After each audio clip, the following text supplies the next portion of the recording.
welcome to this week's wonderful episode where we crack open a few nuts of science. We're going to crack open those tough outer shells of methods and jargon, that terminology that's so hard for us all to get through. And we're going to bring it to you. Hopefully in a nice, fun way. I'm really going to try and work on my NPR voice tonight. No, I'm kidding. Welcome to this week's broadcast of This Week in Science. Good night. Thank you all for waiting. If you've been waiting for the show to start, I had audio problems, and then there was other. But we're here, and thank you for joining us. We are so grateful that you are here. This part of the show is the part where I tell you we get edited for the podcast later, but this is a live thing, depending on where you are, who you are. I don't know what's up, but you may be watching us live or time shifted. And if you're on the tubes, then you'll see this. But if your tubes are tied, then you won't. So we are going to start the show now, as I tell you to please click the likes, the subscribes, the shares, and get us in the algorithms. And, you can tell I'm already in an interesting place, but we're going to get Blair to bed before 10:30 tonight. I promised. Ready? Are we ready for a show? Yes. Yes. Let's do this. Okay. Starting the show in 3, 2. This is TWIS. This Week in Science, episode number 1021, recorded on Wednesday, July 2nd, 2025. Does this show need a science title? Hey everyone, I'm Dr. Kiki, and tonight on the show, we will fill your heads with fat brains, long lives, and fishy beliefs. But first... Disclaimer. Just because you didn't hear about it does not mean it did not happen. Just because you don't know about it doesn't mean it does not exist. Fingers in your ears, shouting, la la la la la, does not remove that which you do not want to hear from being said. The sheer volume of things happening we do not know about could fill the world we live in every day with most of what's in it. It would keep going on just fine. The things we do know about are usually the important bits. So the recent effort to remove global warming science reports from government websites, including NASA and the National Oceanic and Atmospheric Administration, will not change reality. It may not even impact public opinion or awareness. What it does show will come as no surprise to anyone that the U.S. government currently has its head completely up its ass. So, what do we do about it? We continue to bring science news. The good news, the bad news, the I didn't even know that was a thing news. Because that's all we can do in this moment on This Week in Science. Coming up next. I've got the kind of mind that can't get enough. I want to learn everything. I want to fill it all up with new discoveries that happen every day of the week. There's only one place to go to find the knowledge I seek. I want to know what's happening. What's happening? What's happening this week in science? What's happening? What's happening? What's happening this week in science? Good science to you, Kiki and Blair. And good science to you too, Justin, Blair, and everyone out there. Welcome to another episode of This Week in Science. We are here on our weekly adventure into the world of curious people finding out things and then writing about it so that we can learn about it, and then we can talk with you about it, and maybe you'll get curious too. And then more curious people who, oh my gosh, it's a feedback loop. No, anyway, welcome. Thank you for joining us tonight. And as usual, it's, there's stuff going on. There's a lot happening. But science will continue, I think, in some places. In some So- places, yeah. Yeah. Well, like the wave that is science and findings and all that kind of stuff is going to continue with or without, governments. Like science is older than any government anyway. Yeah. It's going to keep going. It's not a thing Sometimes people were executed for doing science. and there but was like a dark did ages continue. where we lost the knowledge. I mean, like for 1,000 years or more. Yeah. But the point is, eventually, Eventually, everything will catch up. science persists. And during the Dark Ages, I think there were people in places currently called the Middle East that actually were having a very revolutionary period of knowledge They still had the development. books. And that was not a Dark They were Age. There naming was, stars. there was such cool They were stuff. inventing numbers. Yeah, They so were doing a lot of work right then. it's like when one person stumbles, there's another person to just keep going and leave them behind. Right. Yeah. Yeah. Hear that, world? It's up to all of you. We dropped the ball. Yeah. Well, I mean, it's gravity that was kind of responsible for it falling. I off. didn't drop it. Gravity dropped it. Gravity made it be attracted to the surface of the earth. Oh my gosh. Okay. Somehow. Yeah, somehow we have Magic. little stories. Yeah. Science is like magic when you don't understand anything about it. So it's like, you want to find out how the magicians do their tricks. Same thing about science. Go figure it out. It's not a trick. Science is magic plus numbers. Exactly. And there are a lot of magicians who are very scientific about the way that they develop all their stuff. It's very cool.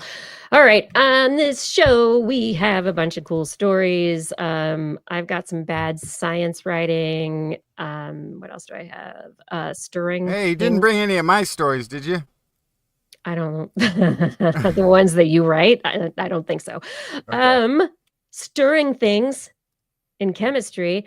And I've also got some brain stories, your fat brain, and some spacey chickadees. What do you have, Justin?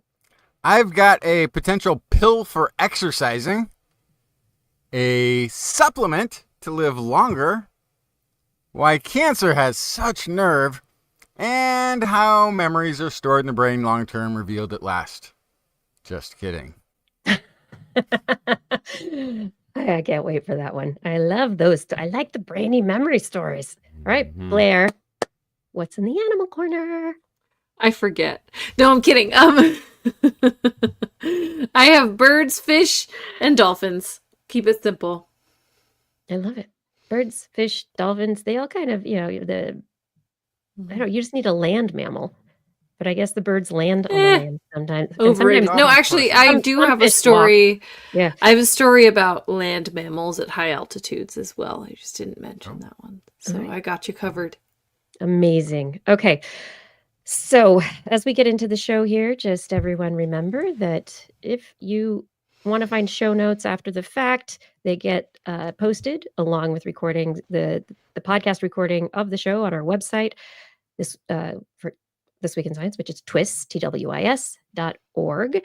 And if you want to subscribe to TWIS for any of the channels we're on, you can watch the live streams on the video channels, YouTube, Facebook, Twitch, and also the podcast is pretty much anywhere that podcasts are found.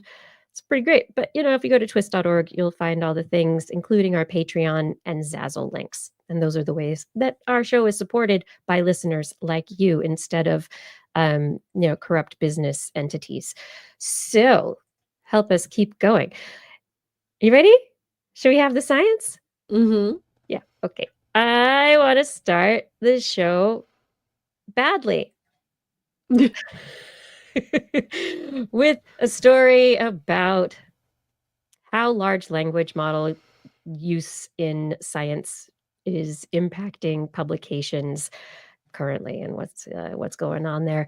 A study just published in Science Advances is called Delving into LLM-assisted writing in biomedical publications through excess vocabulary.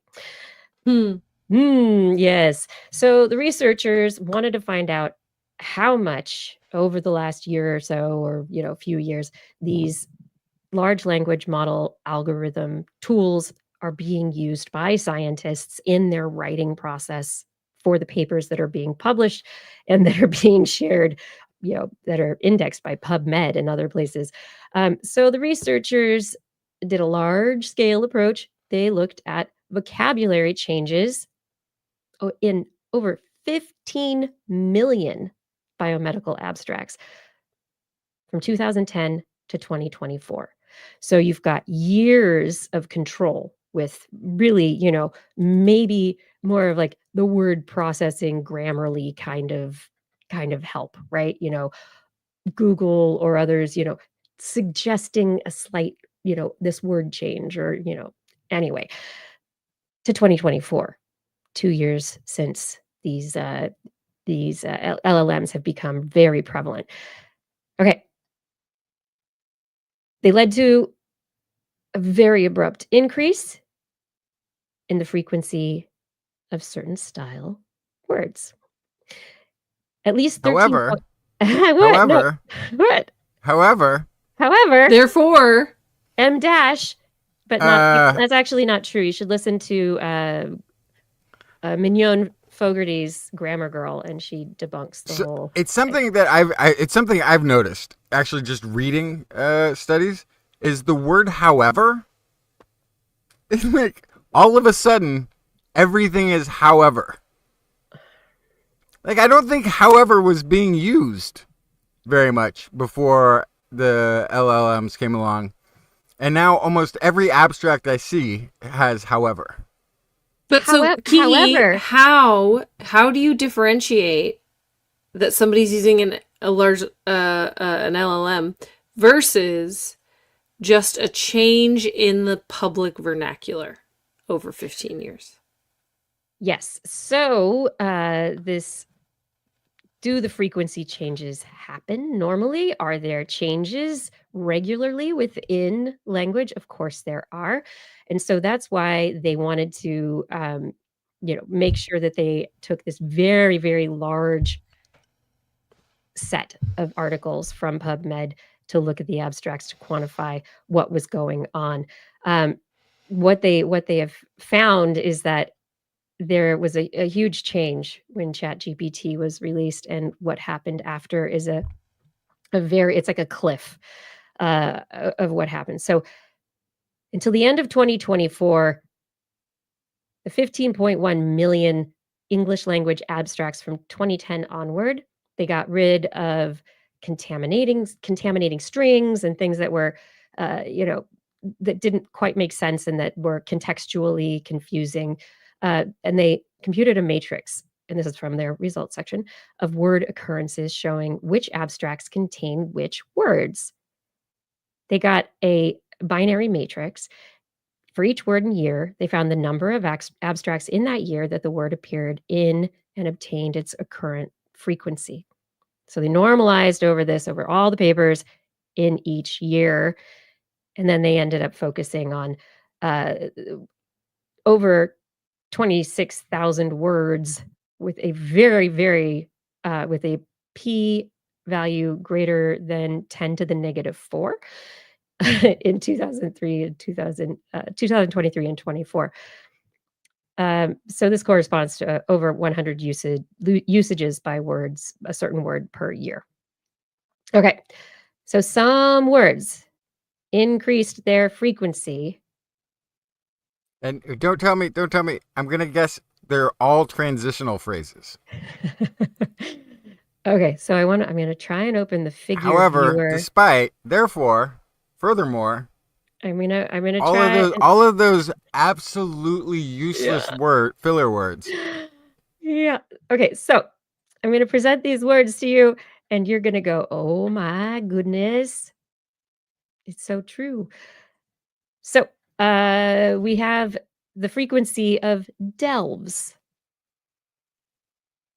In 2023, Delves. suddenly it shot up in its frequency and how it was used. Well, I mean, it seems- pandemic, you can't fault on anything No. other than there being a global pandemic, but that makes sense. And they did take the pandemic and publications Yeah. and what was happening during that period of time into account during those years. And so that is actually part of the way that they looked at the data and looked at some of the words. The word crucial increased around 2020. Potential increased significantly at the 2003-4 year rate. Important took a nosedive. Because it was replaced by significant, crucial, and potential. Yes, Yeah. exactly. Mhm. That's Yeah. it. And so as a control for like what other words were changing relevant to societal stuff, pandemic took a huge spike 2020, right? Ebola took a huge spike around 2015. Convolutional. Yes, that one's wild. That's a weird, and that's a weird Is word. that even a word? these.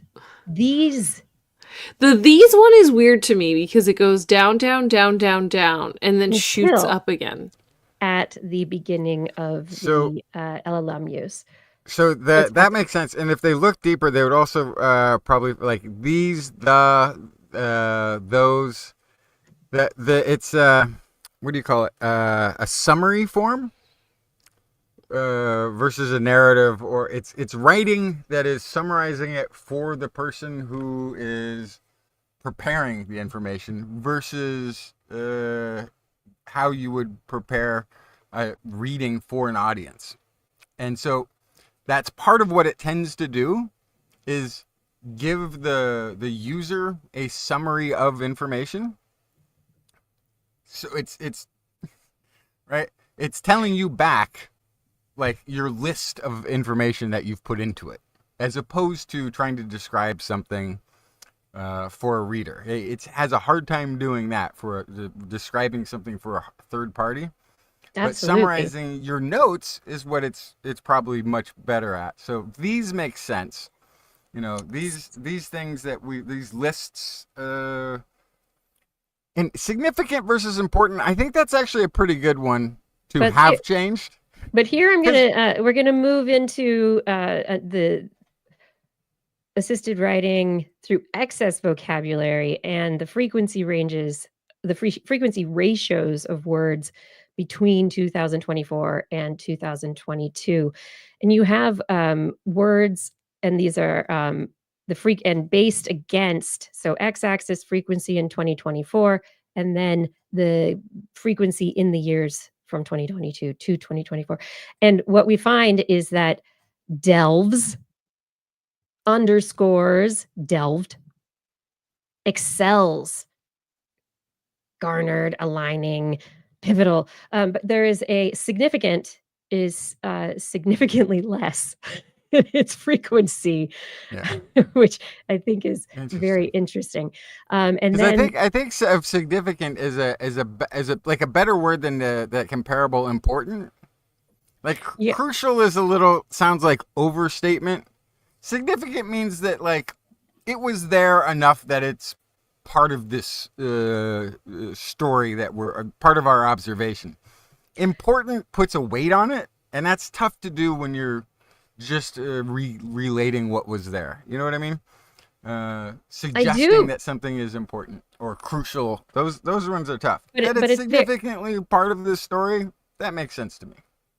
But it's interesting that these words that there are some words specifically coming from these large language models, and it's changing highlights, the way underscores. Yeah.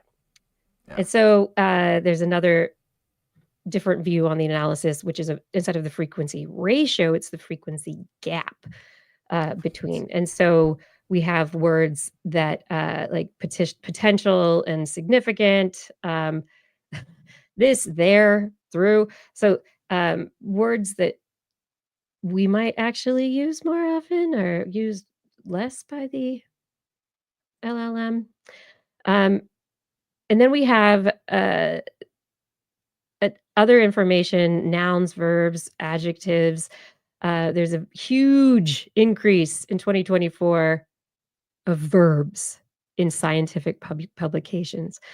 There's also huge increase in style words like delves. So the words that are being used more and more often are changing in their frequency within the writing. So there's something going on there, and whatever the final interpretation of all of this data is that the more we use this writing and then put it back into the data that is being the training data, it's going to reinforce the same trends. And we're going to see, if it continues, we will see a significant shift. What kind of shift? Significant shift in the words that people use. So there's also, we're seeing common words and the rare words being used more often. There's a particular analysis of the frequency of abstracts containing at least one word from a given word group. The frequency gap estimates for various fields identified based on journal names. We also have the frequency gap estimates for various countries and for different journals.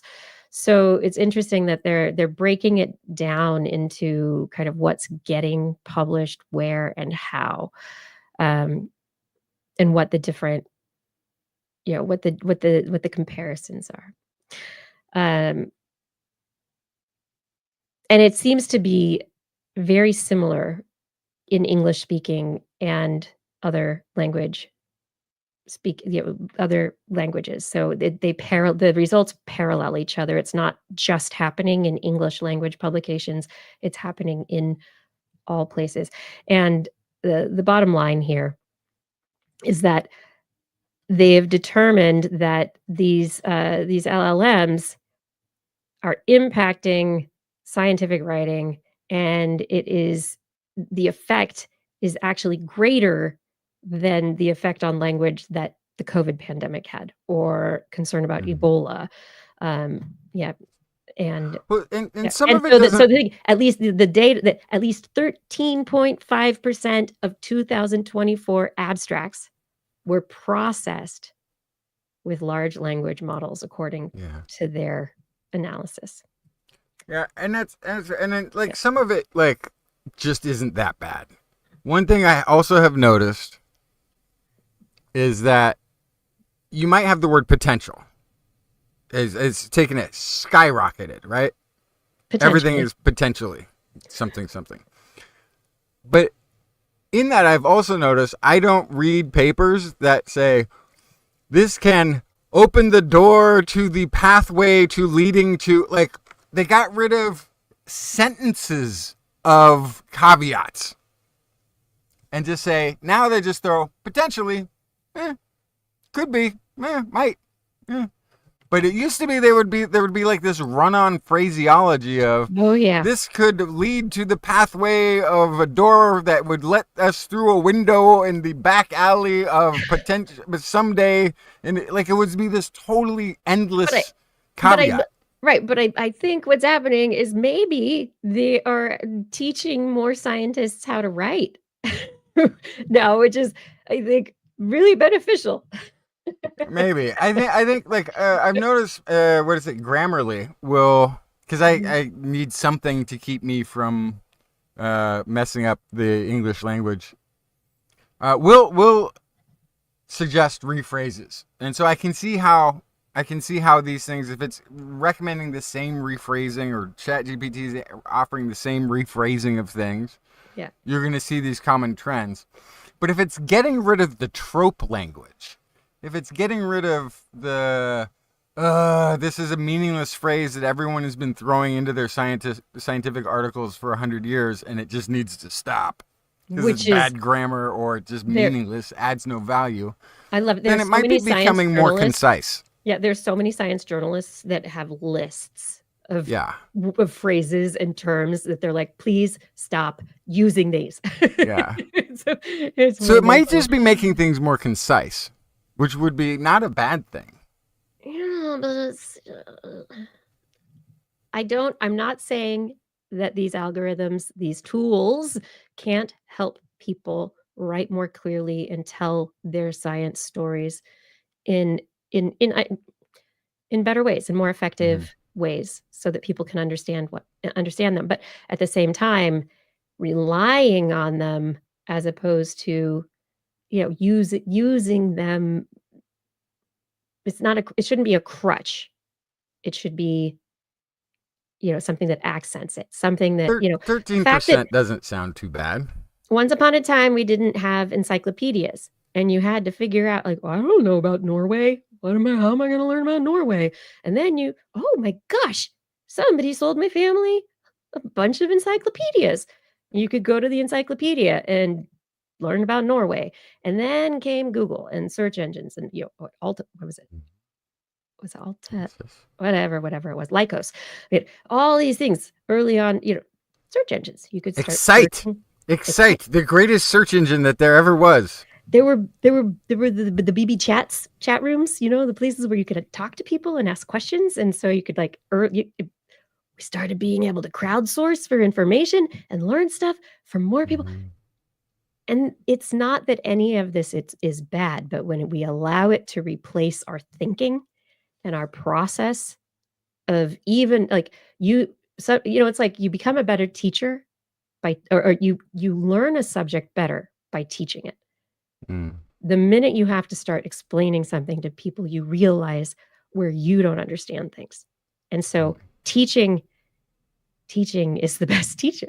Okay, but now I've lost what you're talking about. So you need to tell a story about us needing to exercise. Okay. And, you left this in the... Okay, all right. I didn't leave you I left you hanging like Tom Cruise off of a mountain that if you're not exercising like him, you might just fall. So. Oh, is it the exercise story? Okay, so It's your These turn. are quick stories. I know, I tried. So this is Capital Medical University collaboration with Chinese Academy of Sciences reports that betaine, molecule produced in the kidney, enhanced through sustained exercise, operates as an inhibitor of a downstream thing that then inhibits or would have caused inflammatory age-related pathways. So basically what they did was they narrowed down the metabolites and things taking place during exercise. They picked this one molecule and they did an experiment where they basically gave it supplemented to some mice, and they also had some humans in this trial as well, 13 humans. Basically, they managed to isolate that this one molecule, this one protein, was able to mimic the effects of exercise, even without exercising.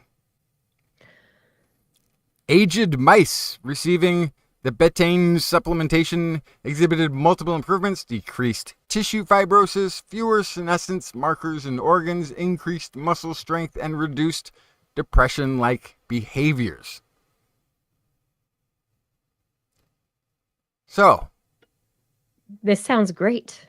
Yeah, so this is like, okay, exercise mimicking supplement, attractive to many, but it actually could be used in an urgent therapeutic scenario to give some of the benefits of exercise, down-regulating inflammation and the like, to people who are unable to engage in any physical activity. Yeah, so people who are disabled, people who are ill for a period of time, people if you're bedbound, maybe also the other impacts of leading to the benefits in mental health which is not necessary.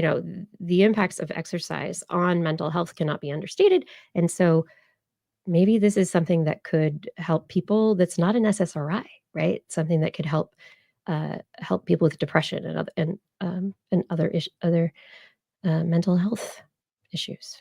Yeah, they also got to drill down. Like, this was also mostly on mice. They had some human subjects involved in this, but they need to do this on a larger human cohort to test for safety and all the rest of it, to see if you can extrapolate the small study to a big world result.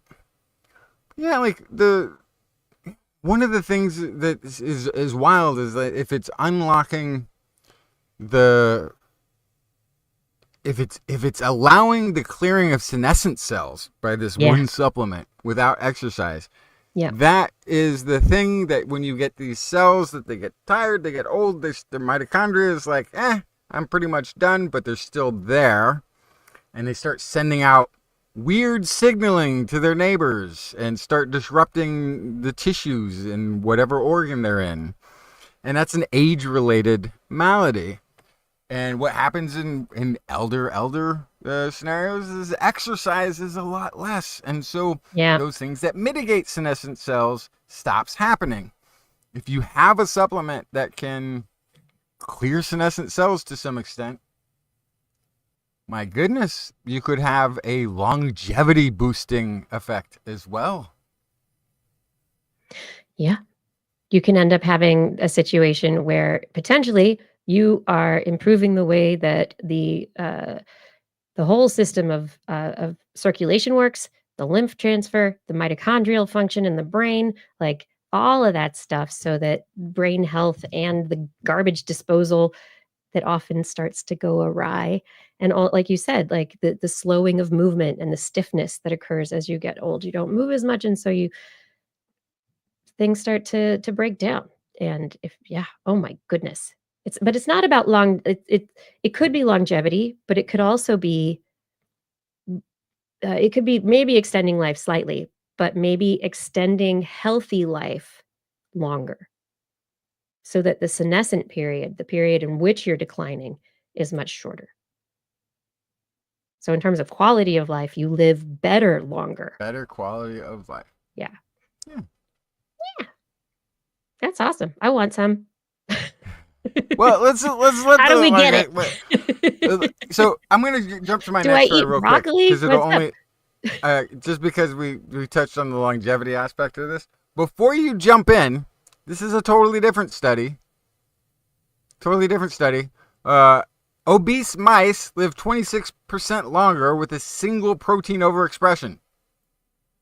What's amazing about this is that they've tested this. This is fibroblast growth factor 21, FGF21,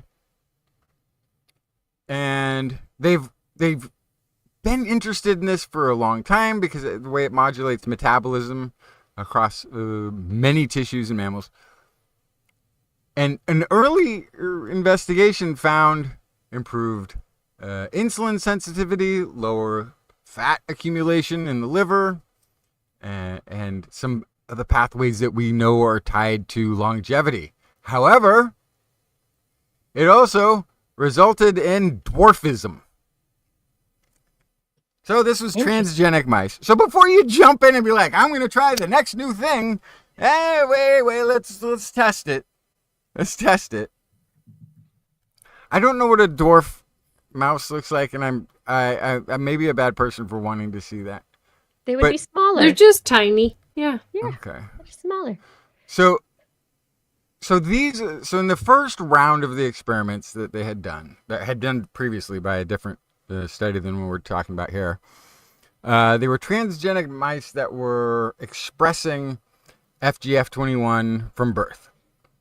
And there was a lot of developmental issues that took place, including dwarfism, where they just didn't grow as big, even though they showed some of the other positive effects that they were kind of trying to suss from having this overexpressed. So in this study, they did something kind of interesting. They have transgenic mice again, but this time the expression of FGF21 is only going to occur in fat cells.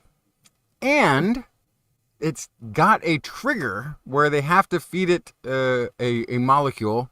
In this case, it's doxycycline.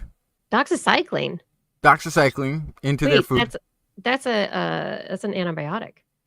It's an antibiotic, but An interesting. for whatever reason, molecularly, it can trigger Yeah. the release of the FGF21 in the fat cells. And it's dose dependent. There's some interesting work that I don't really understand, but there's the antibiotic threshold where it gets rid of bacteria. Kind of. It's old now, so not so well.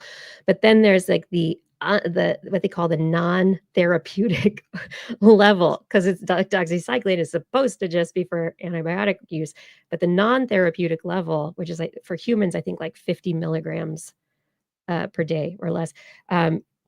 It has other impacts, like it does other things that do not impact bacteria, but impact aspects of like cellular physiology. So this is fascinating.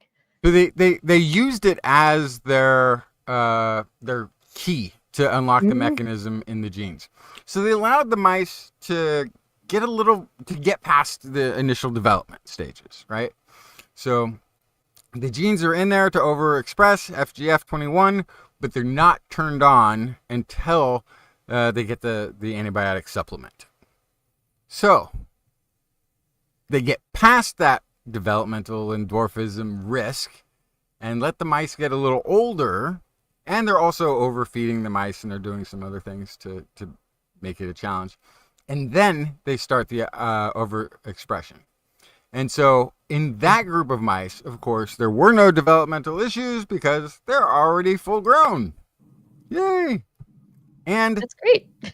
the median survival versus control was 2.2 years versus 1.8 years in the controls, which is about 26% increased longevity in the FGF21. Several of them, it says, lived as long as 3.3 years, which is like almost twice the lifespan of the average control. I don't know what the maximum on the control was, so it's not quite like they doubled, but twice what some of them lasted twice what the control median was. So pretty cool. Didn't seem to have any downside effects. They went to, they took them to sliced up with the pathologists and looking for problems. Yeah. Yeah, that didn't really seem to be an issue. But in terms of something not just for longevity, but for situations of metabolic disease, which lead to, diabetes, or if someone, depending on type 1, type 2 diabetes or other metabolic, disorders, something like this could really be beneficial. Once more, living longer, better. No, and you start combining them, Right? all the longevity things all at once. And it turns out they cut your life in half. Wait till they've done the study, people. Again, I got to tell you got to wait until they've tested it. Don't do things without validation, testing, confirmation, replication, all that stuff. Yeah, no, especially now that healthcare is going to be less. You don't want to do that. No, healthcare is going to be more. It's just going to be compound quackery. That's the scary thing. People still need healthcare, and you're going to see deregulation of woo-woo healthcare, and it's going to be a nightmare wave that's coming. I mean, I've had those nightmares. Blair! I don't want to talk about nightmares anymore, but I mean, I think I don't know. Do you want to talk? You're going to talk about predators right now? Yeah. Like feeding. So you're not scared, are you? No, get this. What if you saved an endangered bird from predators by feeding the predator? What? Yeah. This is from Scotland's. Isn't that what dogs and cats are? What do you mean? aren't they fed predators? The predators Yes. that we feed? Yeah. if we But feed as them- we've discussed many times on this show, you feed cats and they still kill things, right? So that's why just feeding a because predator. They're evil. They're just evil. Psychopaths. Anyway, this is looking at Scotland's capercaillie population, also known as a wood grouse. And there is around 500 of them left in the wild. So they are very endangered and in danger of extinction. Significantly, yeah. One of the main contributors to that is that pine martens, my old friend the marten, are often eating the eggs and chicks when these guys are brooding. So they've been trying diversionary feeding. And that's a conservation technique where you reduce predator impacts on vulnerable species without harming the predators themselves. The pine marten is a local species. And they do that by providing an alternative easy meal. In this case, it was deer carrion provided by another wildlife conservation effort where they were actually doing a deer cull. So this is recycled meat. I love they that. laid Like out- the collaboration between the Mhm. synchronization. That's amazing. Yeah, and so they laid out the carrion. It gave the predators a readily accessible food source, and therefore they didn't need to search for eggs or try to eat eggs or baby capercaillies, even though they might be right next door. This was a partnership between University of Aberdeen, University of St. Andrews, Forestry and Land Scotland, RSBP Scotland, Nature Scot, and Wildland Limited, for all of them working under the umbrella of the Cairngorms Connect Predator Project. They used camera traps to monitor the capercaillie broods. They were able to find out where there was eggs and eventually chicks, and then they were able to provide this diversionary feeding. They found that in areas where alternative food was available, 85% of capercaillie hens had chicks, compared to just 37% in unfed sites. It's a pretty big difference. And so that raised the per chick rate to 0.82 chicks per hen, from 0.82 chicks per hen to 1.9. So they increased productivity by 130%. Why does this matter? Well, in particular, it's important because in some of these cases, they actually prevented what's called catastrophic brood failure. So there were individuals who had no genes moving on to the next generation because a pine marten ate all of their eggs or chicks. If you can prevent the catastrophic brood failure, then those genes continue. There's less of a genetic bottleneck, particularly when you get to lower numbers. And so preventing that catastrophic brood failure is really, in some ways, the most important part. I don't care how many chicks you have, as long as you have at least one. And they also, yes. Is there going to be any ramification from feeding wild martens? Mhm.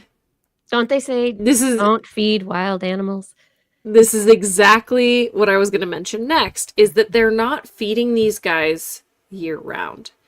They are really only offering the carrion during a focused 8-week window, which is when the capercaillies were nesting and chicks were hatching.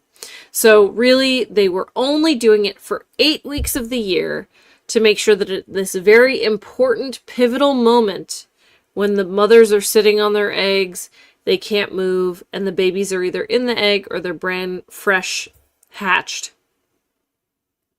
This is the short-term period that allows for increased populations, but does not create a pattern enough that the pine martens will stop feeding themselves. So first of all, that image that was up there, Oh, I'll bring it back. Hold on. I almost don't believe it. The male is so beautiful. It's No, like Grouses it looks are wild. like if you were like, what culture on planet Earth is this bird attempting to represent? You could only come up with Scottish. It's got like this little Scottish beard. It's got the Scottish colors. It's like, oh, did the Scottish people try to emulate their culture after this bird? It's just too spot on. Peacock, but make it Scottish. Is It's what like this is. It's a Scottish Turkey. peacock A turkey. Scottish turkey. Yeah. Yeah, Yeah. absolutely. It's hilarious. They're big So- too. They're like 9 pounds, which for a bird is wow. huge. They're like 30 inches. They're enormous. So these pine martens, what happens when now that they have a taste for deer meat? Are they the deer in jeopardy? Are they going to start hunting them? You know, if they did, that would probably be a good thing, considering there is a deer cull happening in Scotland. But they won't. Martens are small. They're not. Well, gonna you go get after enough deer. of them. Hey. No, they're not going to swarm them like World War Z. No, they're too tiny. They're mostly scavengers. There's a reason they go for eggs and chicks. It's not really hunting. It's just finding, right? But if you okay, so here's the concern: how do they learn to go after eggs?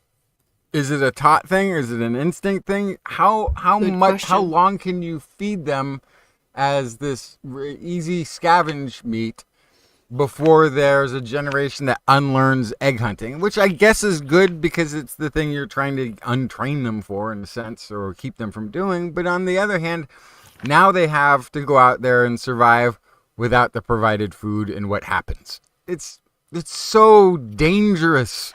It's so dangerous. It's tough. That It's that tough line because between yes, everything. you're not supposed I to think- feed wild animals. Are you? I know going how you to feel about martens, kind of, so you're probably yeah. like, oh, something bad happens to martens, that they brought it on themselves. And I think I like that bird, but just fine. So maybe it's for the best. But still. Yeah, I think they're really banking on the 8 weeks. The 8 weeks to be the situation. The fact that they're only doing it in this very particular 8-week window.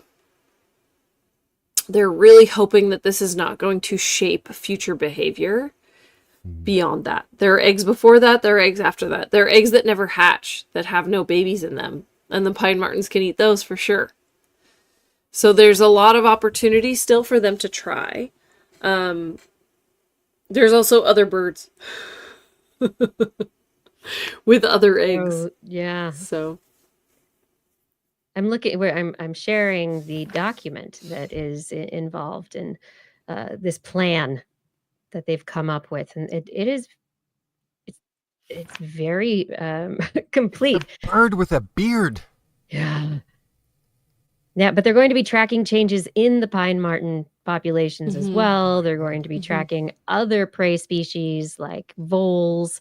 They're going to be looking at other bird species. They're really going to be taking a close look at the ecosystem and the animals that make it up and how they interact, which is the web.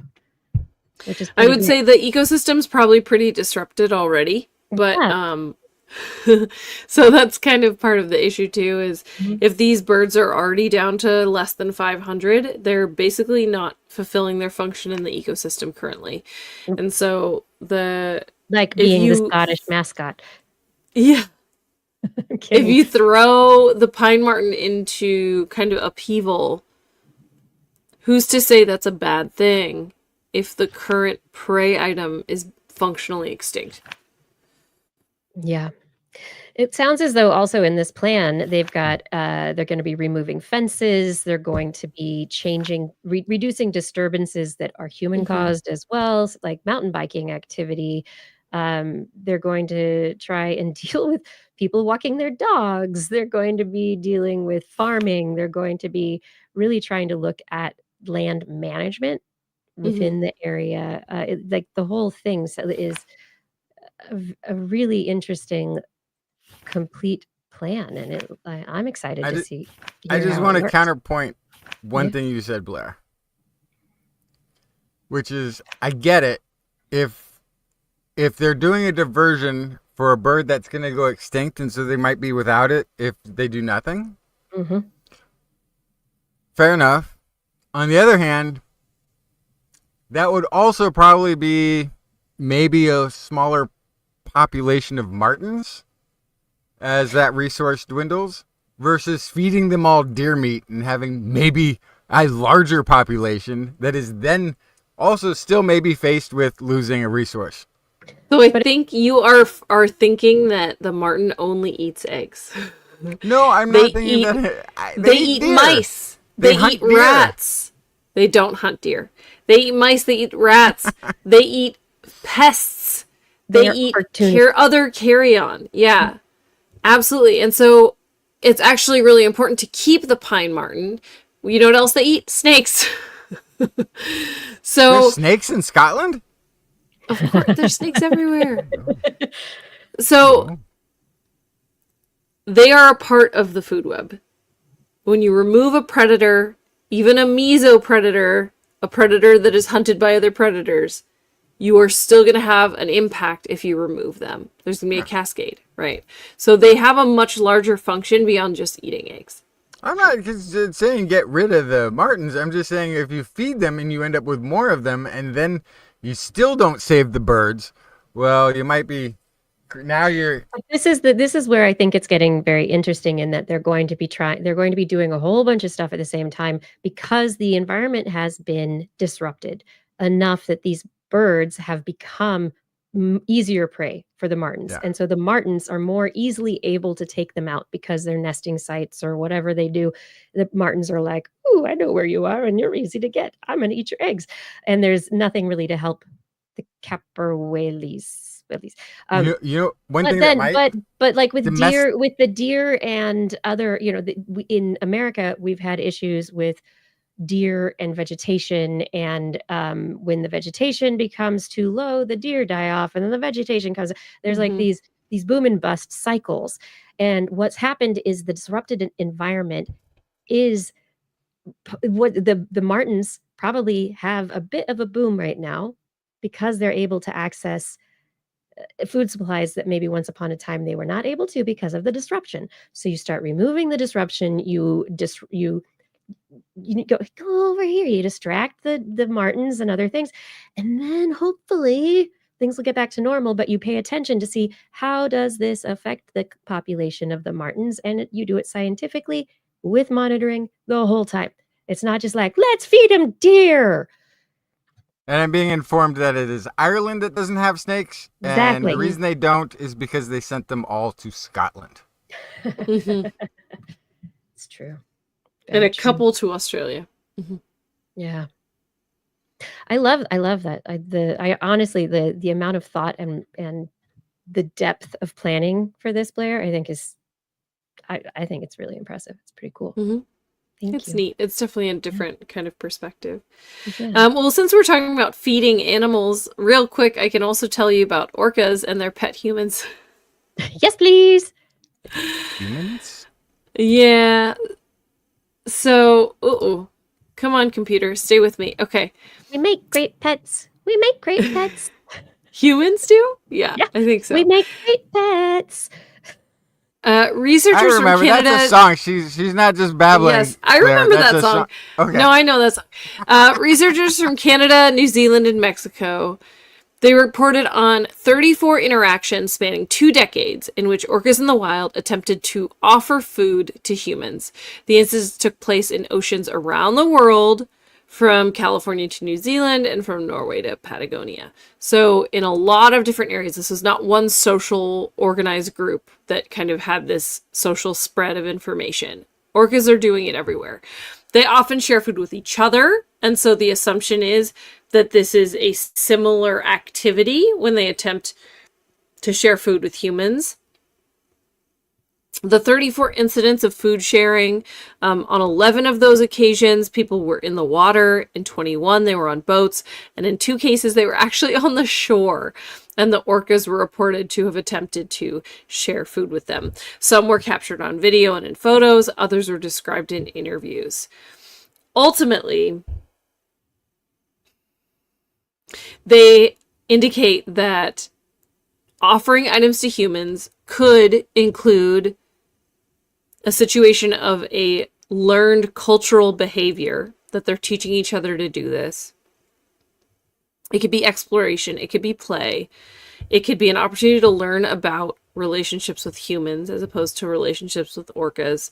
There's a lot of conversation in the article and in this press release about how we feed our dogs and cats, and how those animals might potentially, if they had more brains on them, try to share food with us. But as far as they can tell, this is the first non-domestic animal sharing food with a human.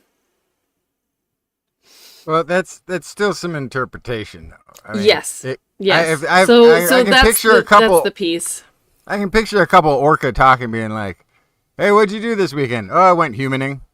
Any bites? Nah." Yes. Yes. So that's exactly what I thought of. First of all, are we their pet? Like, we feed dogs and cats. Are they feeding humans because they find us entertaining or interesting or comforting, right? So are we the orcas' pets, is my first thought. My second thought is, yes, is this an attempt to catch us? Bait. Yes. Is this bait? Absolutely. Or is this something else entirely? Is them just playing around? Watch. I'm gonna offer him a dead fish. You watch this. It's gonna be hilarious, right? They play with dead fish on their head. We just talked about this last week. Orcas do weird things.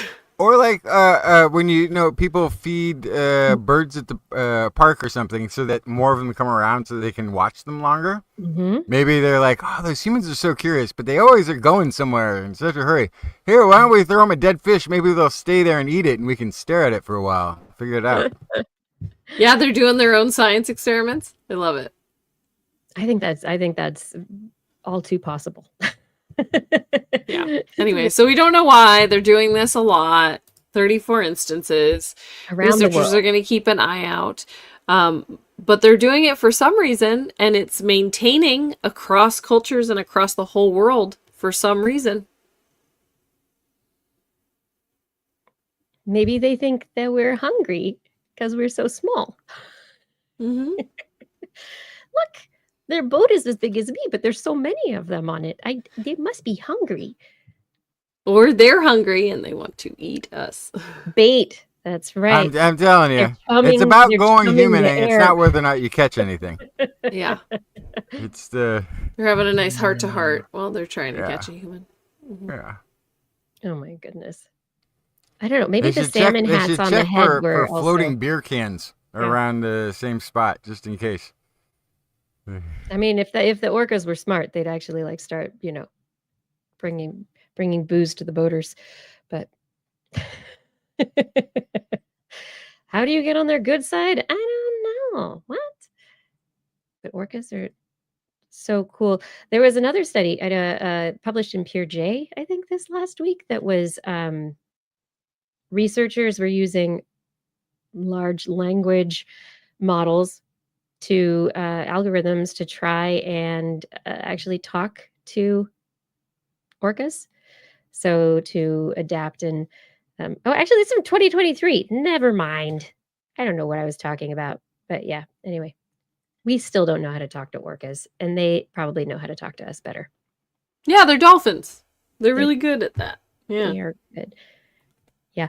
My one last story for this particular section of the show has nothing to do with dolphins. It is chemistry, and everybody who has been a science undergraduate has had chemistry lab and had those situations where people at the lab bench next to you are doing the same exact thing that you're doing, and there's that point when you put the stir bars in, and there's a magnet on this little device. I love those. And you turn it up, and the stir bar is this little piece of magnetic metal that spins around and stirs your solution. And for whatever reason, the people at the lab bench next to you, their stuff works great, and yours doesn't. And you're like, I did everything right. I don't know what was going on. What happened there? A paper just came out reporting that maybe if everybody put their magnetic stirrers exactly the same in the containers, the the flasks, the vessels, for the mixing, maybe then we'd all get the same results. The researchers looked at all types of reactions using magnetic stirrers from different manufacturers. They used cameras to record variations in color, nuclear magnetic resonance spectroscopy, electron microscopy to look at chemical changes. One thing they looked at was palladium particles being formed in solution. And it's just such a fascinating result is that they discovered that where and how you place your stir bar can impact your results. And so the difficulty with reproducibility of some chemistry experiments may just be the result of not putting your stir bar in the right place.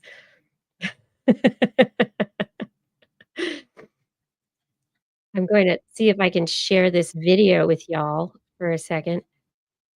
This kind of makes sense and it kind of doesn't. Like, liquid solutions, I feel like, are supposed to be able to diffuse. And yes, that there should be this liquid fluid movement of molecules that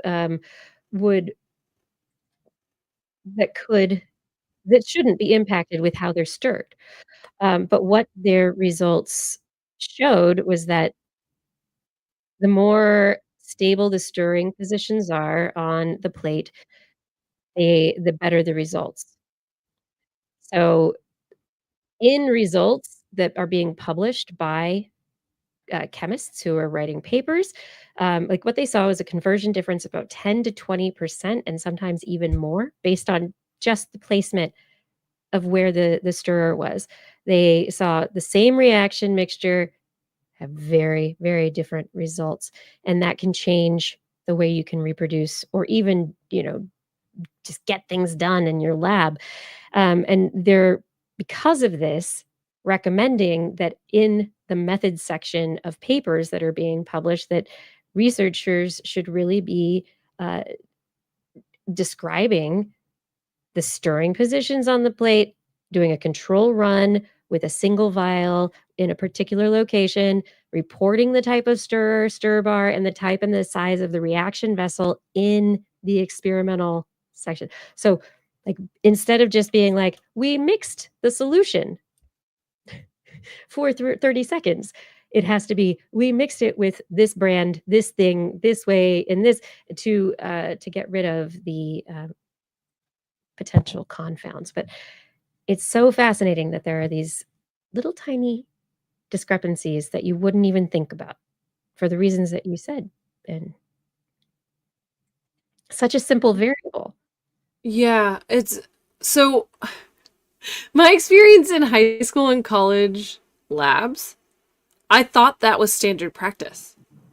I guess maybe they make you do that in the classroom and then they don't make you do that when you become a grad student. I don't know. Like describing everything. Yeah. Yeah. Because that's, I don't know, have you ever seen the whole video where you ask kids to tell somebody how to make a PB&J? Have you seen this? In high school, we did this where you had to, like, you explain it to somebody who you weren't looking at, and they had to do it. I haven't seen that video, but we actually did this. I did this in high school, and the messes that were made were so ridiculous. Well, that sounds even worse because you're not watching. But this one, the kids were watching. They were in like 4th or 5th grade. And they were like, put the knife in the peanut butter. And she like tried to get the knife in the peanut butter and the lid was closed. And then they said, okay, now spread the peanut butter. And she took the peanut butter and she spread it on top of her hand. Right? And they said, no, on the bread. And she goes, okay. So she spread the peanut butter on the outside of the bread bag because they didn't tell her to take bread out of the bag. That's exactly. Yes. Yep. It's just, this is that. I will say though, that my high school and college labs had the magnetic stands for the Erlenmeyer flasks Yes. that pulled the stir magnet to the center of the flask.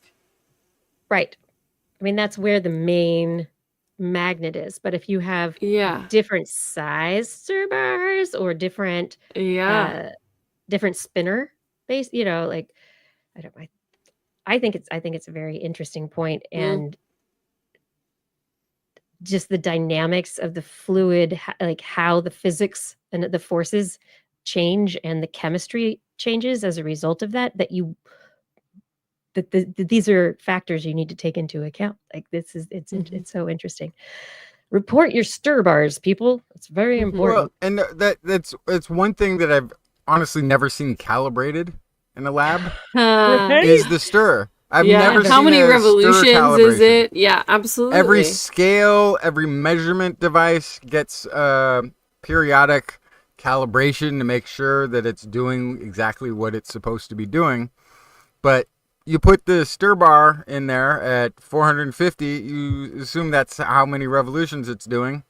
And if it's doing more and it's doing less because this thing is a 10-year-old piece of equipment, nobody's checking.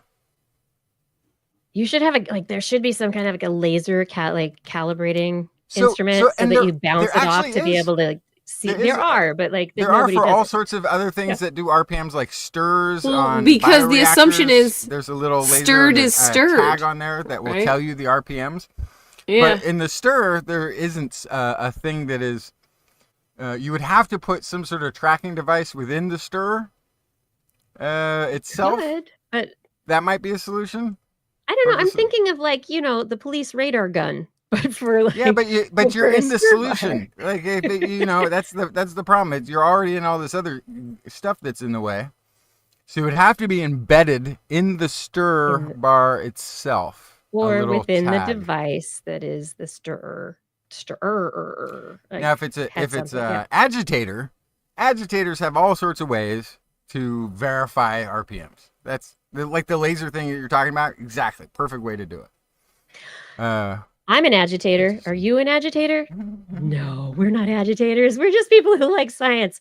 If you're enjoying the show, thank you for being here. Also, please share it with your friends because we're here to talk about all these wonderful, weird little discoveries and big discoveries, the questions that drive us through this world. We might never answer some of them, but hey, we're trying. We're developing technologies. We're answering one little question that leads to something later that potentially gets us to answering a bigger question down the road. And that's science. It's a knowledge generator that leads us to progress and hopefully to wisdom through time. Share TWIS with your friends. Also, if you are able at this point in time, head over to twis.org, click on the Patreon link. We would love to have you as a supporter of this show. Our show is listener supported. We are not supported by corporate interests. We are not supported by venture capital. We are not supported by big money, dark money, anything like that. It's just you helping us keep this show going. And it would be amazing to be able to read your name at the end of the show. I would love to say thank you. Please be a part of supporting this show. We really can't do it without you. Also, there's a Zazzle link, and there's really cool stuff that is our TWIS merch and everything. There are cool things that Blair's made. Blair's Animal Corner. Oh, wait. It's time to come back to the show right now because... With Blair. Wait. Now you guys see you got me all ready I got you riled up. Oh, dude. It is time for that point in the show we call Blair's Animal Corner. With Blair. She loves our creatures, great and small. Biped, millipede, no pet at all. You want to hear about animals? She's your girl. Except for giant pandas and squirrels. There's Animal Corner. What you got, Blair? It's time for you to go back to school. Uh-oh. No. Just kidding. It's time for ichthyologists to go back to school. Yeah. Fish school. Does that... Like Never swim, mind. like swim with the fishes. Like, Yes. It's time for ichthyologists to swim with the fishes. Anyway, since the 70s, conventional wisdom has been that fish swim in a flat diamond. When they make these big schools, it's a flat diamond formation. But recently, a team of researchers from Princeton and Harvard ran an experiment to check that assumption, and they found conventional wisdom was wrong. They swim in a dynamic pattern the researchers have coined a ladder, where they're staggered in 3 dimensions like an echelon of fighter jets. This was discovered by a professor of robotics at Princeton who adapted computer vision software, which was originally developed to track individual animal movements, and they used that to collect 3D data on fish school formation. They worked with Harvard University biologists to analyze the group of 6 giant danios swimming for 10 hours in a tank with recirculating flow. And they found that the fish almost never formed a diamond and instead swimmed in a ladder shape of 75% of the time. Why did we think it was a Wham. diamond? Wham. What did I say? I never Swimmed. thought it was a diamond. Swimmed? Did you? Did I say Yeah. swimmed? Nobody You said swims. swim. I'm not trying to bring the whole show to a halt between swimmed and swam. I think they're both appropriate. Ah, it's such a swam. I should have said Okay. nothing. Flew through a liquid medium. How about that? The diamond formation. Why? Why do we think fish swim in a diamond formation? That was reinforced by models and experiments since the 1970s, but they were all in 2D. What? Why? Why? Because that's what we had. But what's amazing, and I'm from the 70s, the whole world was 2D. back Yes, but it's been 50 years, people. then. That's the At interesting no thing about point- assumptions. Like, you have to go back and challenge that stuff. And I'm so glad that they did. But how many So papers generally, have been based on the Yes. diamond? yes, generally, the research was limited to a flat plane because it's difficult to capture accurate 3D movement from multiple camera angles. Which I don't buy. I feel like you can do that now. You've been able to do that for many, many years at this point. But But it's an regardless, assumption. Look, it's the dangerous thing that with assumptions is that there are things that have, and there's sometimes it's just little stuff that seemingly goes unnoticed that's just taught in school, and then you've learned it, and then everybody knows that, and it doesn't get questioned because it seems like obvious, or it seems right, and it doesn't seem like it's conflicting with anything, and so you just roll with it. And there's been a lot of stuff, it comes up every once in a while. It's always lots of things, especially in genetics. Genetics started so quickly in a way. Once the discoveries took place, that a ton of assumptions on how things worked have all been overturned. But if you went to school and you were taught this is a fundamental building block, and not as our current best guess, physics is really good about, here's our current best guess. But it's okay. A So lot of talking about biology- Physics. The physics. A lot of I sorry. know the biology, but like the physics of it. I mean, Blair said flying through water. yes. We've been looking at flocks of birds Yes. migrating years, and we've been discussing how they draft, why they do this, how do they, the murmurations. We've never said birds fly. I mean, they do have some interesting stereotyped flight, Mm-hmm. but why what we look at for birds, why is that not the same for fish?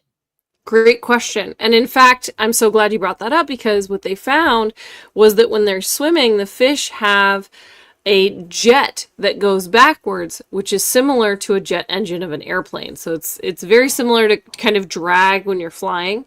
And so it's beneficial to avoid being directly behind one another, kind of exactly what you're talking about, like how birds do a nice V formation. And so the latter formation provides hydrodynamic benefits. But the fish don't have to work as hard to synchronize because they can stagger on multiple planes instead of one. So this is the part that I have to tell you, though. Please. This computer simulation and the computer research was done by a robotics lab. So, of course, why were they doing this? They want to develop some underwater robot swarms that could move in dynamic ladder formations and gain energetic benefits. Yeah, because it's biomimicry. We're trying to... Underwater robot swarms. Sounds great to me. Just kidding. Underwater. I mean, you could look at race cars. You could look at airplanes. That's all. Fast. So, robotics lab, did they ever actually have fish? Yes. Okay, so it's not just simulation. No. Okay. Yeah. But how big were their schools of fish? They appeared to be pretty small. Which I think is a confounding factor. Yeah. No, I agree. So now that they have this model, Mm-hmm. they need to take these cameras into the ocean and record actual schools of fish. But I think it's so funny that kind of this conventional wisdom, the school of fish in Finding Nemo, all these things that we see where they make a nice diamond, maybe not. Maybe somebody just kind of made that up. Did we see that in Finding Nemo? I remember they were in that the underwater river, right? The jet stream, or that's not the jet stream, the Gulf Stream underwater. And they were just like, they were, it was like a freeway. It was like Fifth Element. Yes. With all the So it's cars. interesting I recall this because I haven't seen this movie in many years, but it's after that, it's towards the end of the movie. It's when Marlin and Dory get in a fight and they separate, and then Dory forgets who she is. There is a school of fish of these kind of like gray fish that pass her by, and then they stop and they talk to Marlin for a second, and then everybody gets scooped up in a fishnet, and then Marlin and Dory see each other and they have to like fight their way out of the fishnet. It's a whole thing, but I do believe that they move around in a school formation that is diamond-like. I wonder if this is probably militarized. I'm assuming this is a way to get No. underwater It's just, drones it's just to be able to be swim the energy fishes. efficient and travel a long way underwater. So there's probably like a militarized aspect of this. But Nah. It's so you can swim in military formation to get into the sewers of Alcatraz so that you can infiltrate your way in. You can battle the Marine that's gone rogue, that has a bioweapon, and then you can use your friend Sean Connery, who escaped from the Rock previously, to find your way. No? As long as we're on the tangent, do you know what my favorite part of that movie is? Do you know what my favorite part of that whole movie is? Is that was just the standard Hollywood movie where Nicolas Cage's character was supposed to say all kinds of tough-sounding curse words throughout it. Yes. And he apparently had, I don't know, a kid who was old enough to see one of his movies for the first time. And so rewrote the script to his part of it so that he took out all of the cursing. So he's like, oh, fudge no. Oh, gosh darn it. Like, but it was like the TV-friendly version, but he wrote it himself. Yeah. I do believe that was Michael Bay's directorial debut. We're talking about The Rock, Kiki. Yeah. One of my favorite movies of all time. And I've seen The Rock. And it's kind of like my favorite thing about the movie once you realize, like, he's going to do the TV edit version of cursing throughout the whole thing. That, to me, is like the most entertaining part of the movie. At Well, least it's anyway. not like the radio edit of rap songs. Hey, do you want to talk Yeah. about getting, while we're talking about, forbidden things, you talk about getting high. In elevation, that is. But don't. Animals living at elevations of 1,000 meters and higher have been shown to have a reduction in the genes related to smell and a smaller olfactory bulb than similar low-altitude species. Researchers looked at genomes of 27 different species of animals. They're all mammals living in high-altitude environments, and then they looked at their low-altitude relatives. They looked at monkeys, goats, llamas, guinea pigs, and many others. So they looked across lots of different types of mammals. They looked at domesticated and wild mammals as well. So they tried to cover all of their bases. They found a 23% reduction in the genes related to smell and an average of 18% size reduction of the olfactory bulb. And all of these changes appear to be specific to smell that they measured. No changes are found in genes related to pheromone or taste. So it really was just the reception of smells. And there could be a few reasons for that. There are environmental differences at high altitudes. They have thinner, drier, and colder air, which leads to difficulty in breathing. That can also cause increased nasal congestion and hypoxia, which is low levels of oxygen. All these conditions also make it harder for a scent molecule to travel. So there's just less scents in the air for them to detect. So if it's hard to smell things, why put energy into smelling it? The exact mechanism, they're still unsure about. Reduced sense of smell could be related to the reduction of available scents. Yeah, like I said, if there's not scents around, why put energy into it? It could also have to do with nasal inflammation. It could have to do with that inflammation, meaning that they can't smell anyway, and therefore they don't put energy into developing a sense of smell that can't be used. So my guess, can I Yes. throw in? I would be curious to compare the high elevation to an Arctic animal to see if it has to do with reduced population of things to smell that are of interest. Meaning they may not have a reduced sense of smell, but they may just be having a reduced population of smells that are important. And so I'd be really curious to see if like an Arctic fox, an Arctic hare, a polar bear has this sort of differentiation from, a more of a forest version of it, where there's going to be more, because you still need your sense of smell to, if you're an animal, to track prey over a distance and that sort of thing. So you'd still want to be able to smell your prey or your predator, right? But because there's such a dramatically lower population of animals at higher elevation or in the Arctic, maybe there's only a small set that are going to be important, and that's how it got narrowed down. So now I got to see if the Arctic versions that are not at altitude share this, because that could, if they do share that, it could knock out all of the elevation as the driver parts of the scenario. I think it's much simpler and it than could that. also be like, and I don't know, I'm sorry, when like in desert scenarios might also then share this too, versus a forested version where you have to track multitudes of cohabitants. So Justin, you're talking about habitat differences, which are very different from elevation differences. And in this case, a lot of these animals that they tested, the habitats were essentially the same. The difference was the elevation.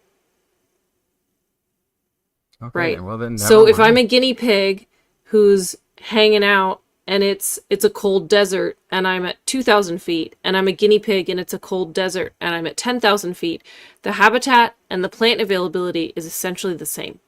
Okay. What is different is the altitude. elevation. Yeah.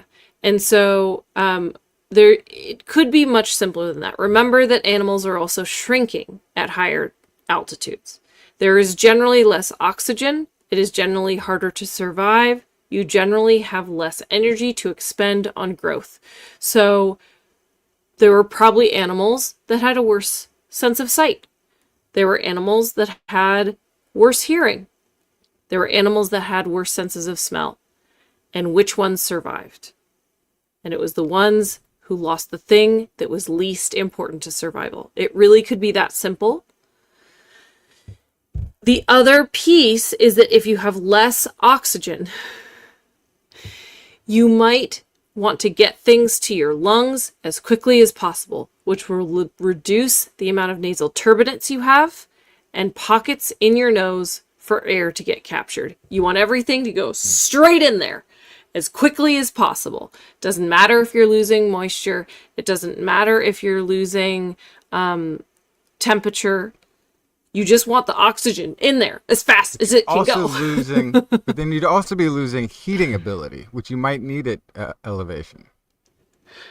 Right. So that's what I said. You're losing temperature, right? Yeah. So there are adaptations for that, though. And like birds they have these really interesting respiratory and blood flow cross-current exchange systems that are involved so that you don't actually lose all that heat. And the turbinates with all of that surface area are actually like it's part of the way that it's conserved. But, right. And so they didn't look at the size of the turbinates in this case. I will also mention this is specifically looking at genes and the olfactory bulb. So this is less looking at the mechanics of how they collect smell and more looking at how their brain interprets the smell they receive. And they are just not putting the effort or the brain power into interpreting the smells. The smells are still hitting their body and their nose, but they are not processing that information in the same way that their counterparts at lower altitudes are. The other thing I'll throw in there is they did also look at humans. Oh, cool. They looked at human communities at high and low altitudes. So happy they did that.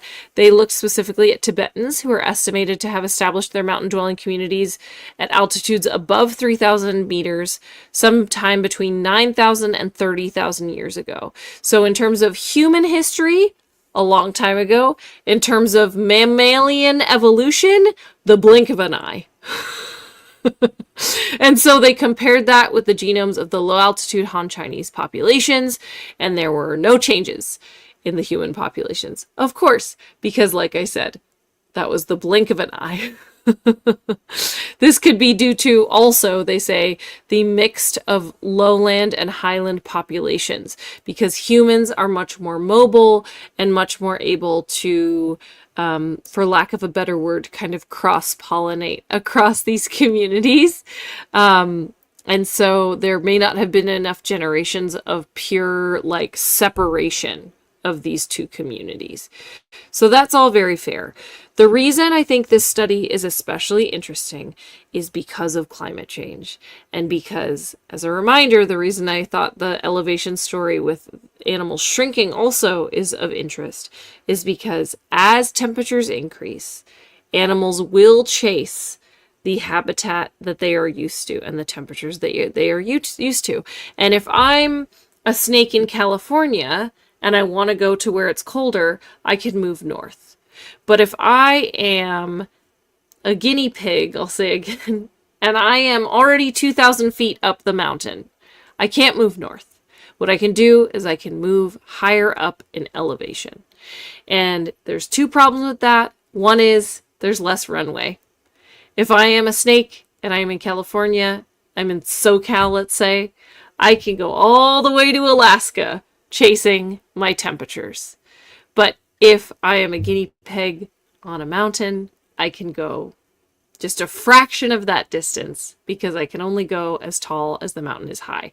As you go up that mountain, also reduced surface area, reduced room, more competition, and of course, reduced oxygen. And so as they do that, it's helpful for us to know, as conservationists, it's helpful to know what kind of changes you can anticipate to that community so you can help head that off as well while they are facing other challenges like relocation, like changes of their niche, like changes of their habitat and the food that they get and the predators that they have to worry about. If you also know that their scent is getting reduced, their body size is going down, then you can try to help conserve those animals in other ways as well. So yeah. I love it. You got to know how the nose works. The nose knows. Nose. And it's fascinating that there's this convergent evolution that's happening where things are coming together. Yeah. Lost genes, but they're not lost, they're found. Oh boy. Justin. Uh-oh. Do you feel like you're ready to follow the animal corner in a more rapid way than, like, we got to get through things? Blair we're looking at the clock. We got a half hour before her cutoff time. I can slow it down. You're right. Start late. Neurons have been duped. Neurons have been duped into delivering mitochondria to cancer cells, and they've been getting scammed this way for years. In fact, this is perhaps what's been fueling metastasis, the spread of cancers. So this is a thing. This is out of University of South Alabama. It's something that's sort of been noticed in pathology for a long time. You find the cancer cells that are doing a lot of growth, doing a lot of expansion, sort of embedded in tissues that have high concentration of nerve tissues as well. So this correlation has been seen for a long time, but they don't really know why. And the other thing is, once metastasis gets into, cancer gets into certain nerve centers in the body, the spread becomes sort of exponential. It just sort of goes everywhere from there. So what's going on? Well, it turns out it's this thing called mitochondrial transfer, which is a normal process, a healthy process. It's actually one of the things that the cells use to try to fight off those senescent cells, those aged cells that have stopped working properly. Is that you'll have, and it happens in neurons too, when neurons become senescent. They're very important. So the astrocytes, which is not neuronal tissue, that is, there is a sort of support tissues around neurons. They'll be like, hey, I can see you're having problems. Here, take one of my mitochondria, and now you'll be a healthy cell again. A little sacrificing for the greater good. Astrocytes, glial cells. It's like horizontal gene transfer, except an organ. It's like, here's a better battery. Your battery's going bad. Here you go. Amazing. Take this one. It looks like you were trying to run a functioning cell. Can I help? Huh? Like Love Clippy? it. So they did some really smart tagging, and they were able to track mitochondria and nerve cells as they transferred over to cancer cells. And it's sort of interesting because it is microtubulars or whatever are going out from the neuronal cells to the cancer cells to deliver the mitochondria. So in a way, it looks like, the neuronal cells have sensed that there is another tissue cell that is in trouble, and so it's trying to initiate rescue. Kind of the problem with that is neuronal cells are kind of the most important cells. They're usually not cells that are going to be doing a whole lot of the donating. They're usually getting donated to because they're so important that you need to keep them going, so they don't go around doing a lot of this sort of freelance rescue work. Those other cells are supposed to be in charge of that. And so what they discovered too is that it seems that there's something in the cancer cells, a signaling that was not defined, that was not quite discovered, but they could tell that it was raising the amount of the signaling networks that would be required for the for the neuronal cells to do delivery. So basically, they were initiating the transfers by stimulating the neuronal cells to do these donations. Anyhow, this is kind of a big deal because we didn't really know how this was happening. And so this is a new avenue that opens a door to a pathway to crawl through a window of targeting nerve availability to tumor sites. So many nice words. One of the things that we have looked at quite a bit is vascular access, the ability for nerve cells to access nutrients by coopting vascular networks and that sort of thing. And that didn't really seem, when they were testing this, it doesn't seem like that was a big influence on growth and metastasis and travel. What was whether or not there was neuronal tissue there, whether or not there was nerve tissue that could donate mitochondria. That turned out to be the powerhouse. So a lot of tumor suppression is about reduced vasculature. It's about reducing the amount of blood flow nutrients to the tumor. And so this is like, hey, great idea, but it may actually be access to nerve tissue that is the more important factor that needs to be targeted and concentrated on. So this could be one of those. It's just a study in mice now, but it could be something that really is kind of a big change in approach to tumor suppression. Now that they realize that this is a sort of mechanism that is driving metastasis. Okay. I had, I don't know if it was this particular paper this weekend, but just dug deep down in the rabbit hole of the interactions between the, it's a different, we started talking about like prions and other things, and it dug deep down into the glial cells and nerve cells and the interactions between them. And there are two groups of glial cells that are within the brain. Astrocytes are actually from the same tissue that neurons come from. And astrocytes can make new neurons, not just give them mitochondria. So this is a really cool part of it. And in glioblastomas, which is, a terribly deadly type of cancer that we have a hard time treating because of the blood-brain barrier and getting things into the brain. And they've discovered that glioblastomas have this kind of relationship in the communication between the cancer cells, the tumor cells, and the glial cells, astrocytes, but also is it the astrocytes?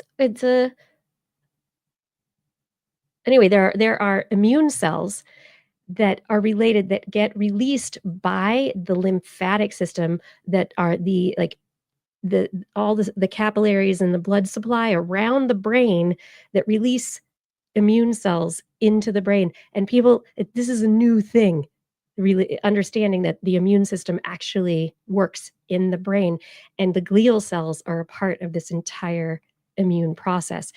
And the reason that you have some glioblastomas that you can treat and that never come back, and others that come back again and again and again, it has to do with the way that they communicate with the instructions for growing vasculature, and surrounding themselves to fight off macrophages, and they use them. They expose major histocompatibility complexes that say, "I'm okay, don't kill me," so that the immune cells don't come and eat them up.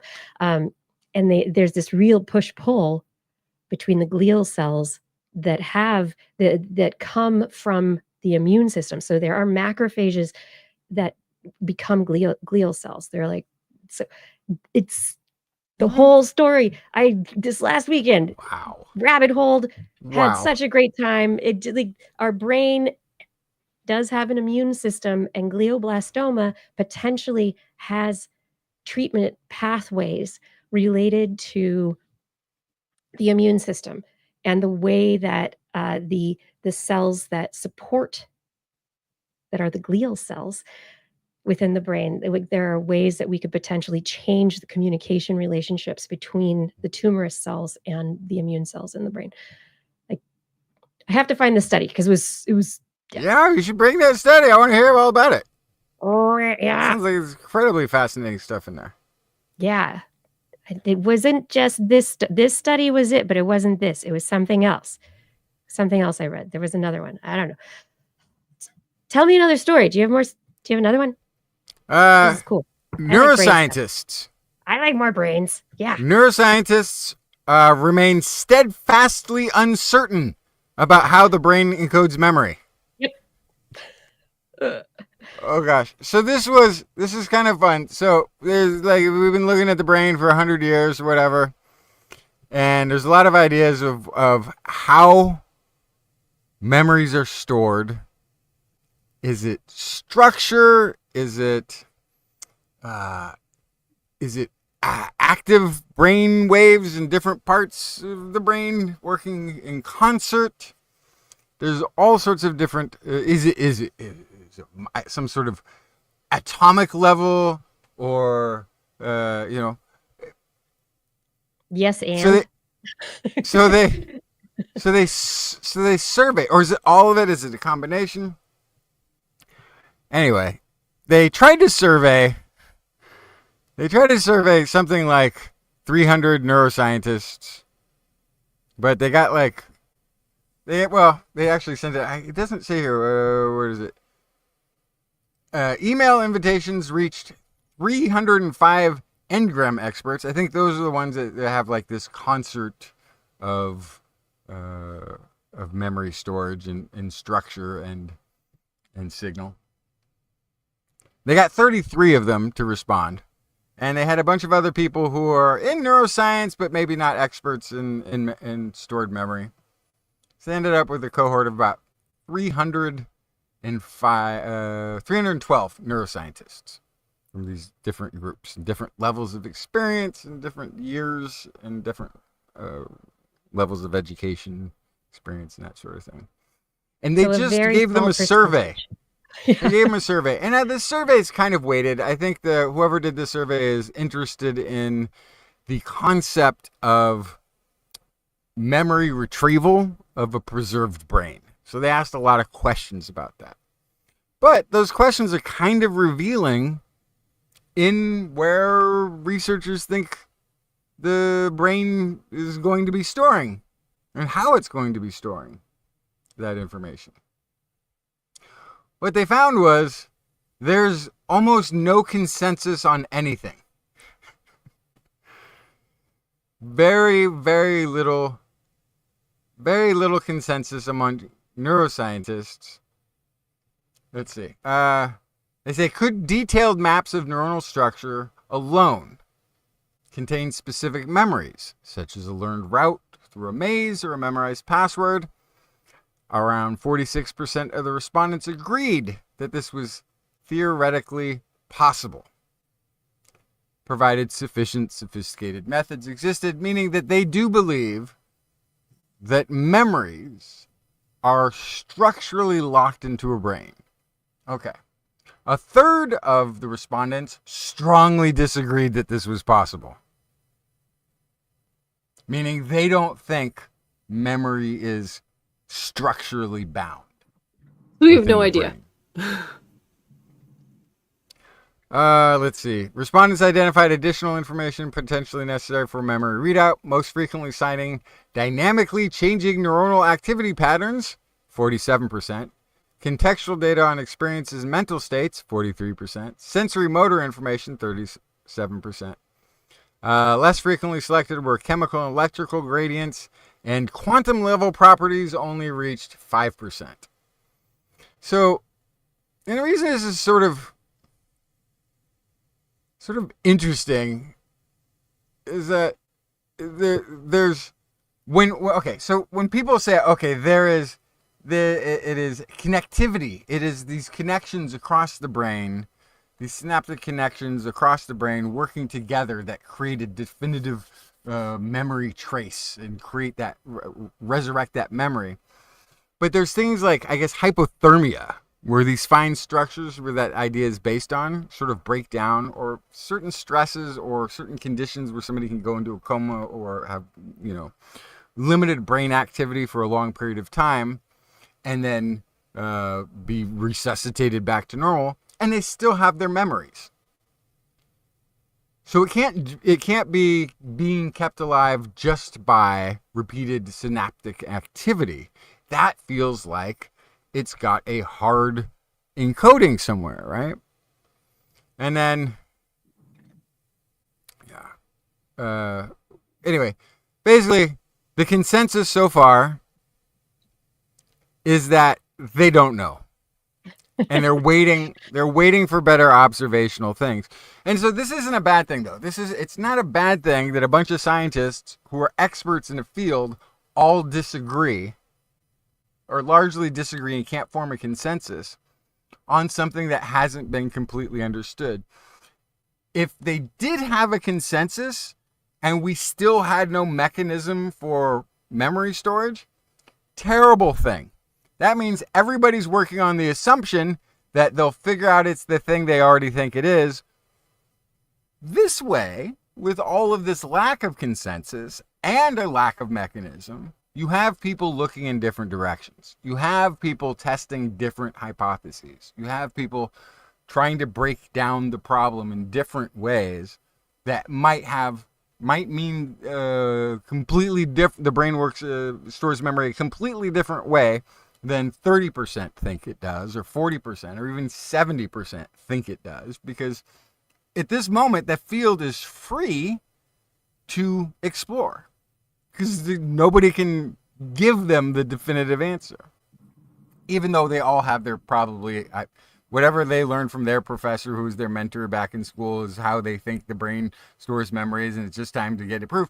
But they're different professors with different ideas teaching their students, who then go forward thinking it differently, is how these different branches of exploration sort of come about. So the news from there so far, we don't know. And my last story for the night. I'm just gonna jump in here for one moment, and I agree with everything that you're saying. Good. Yeah, because I think that it is a large field, and people study these really niche topics, and they maybe don't know about these. So I would like to know exactly what was the makeup of the particular, like, the emphasis of the neuroscientists that they talked to. So Like can the I tell way you- that Yeah. the way that it all came out, and I mean, I'm looking at the results of this and going, no, no, no, no. Right. I'm like, nobody knows, so why are you saying that you do know? Like, the results on this are driving me crazy. So can I tell you something else that will drive you nuts? Yes, and go ahead. Let's see. Okay. Neither research background, experimental versus computational expertise level, significantly influenced the respondents' perspectives. So being more educated or more So of they an expert controlled didn't for it. push you in one direction or another. Mm. That's how bad the consensus is. And when I say bad the consensus is, It's how little they agree. how little that they agree. And which is, again, in a field that we don't have the answers to, that's exactly what you want, is people pursuing different narrow paths towards a potential truth. You don't want everybody agreeing, this is the thing, this is how it works, we can't prove it. These aren't psychologists, these are neuroscientists. They're not gonna assume a knowledge that's not actually in hand. So, but they kind of have to. You kind of have to pick a lane and go study that lane and see if it turns out to be true, and try to isolate and try to create the next better experiment to see if this version is true. It's just also part of the problem, I think, in this field is going to be that they're all going to be a little bit right. That all of these aspects of synaptic activity and structure are going to be non-isolationally correct. meaning they're going to rely on the other at times.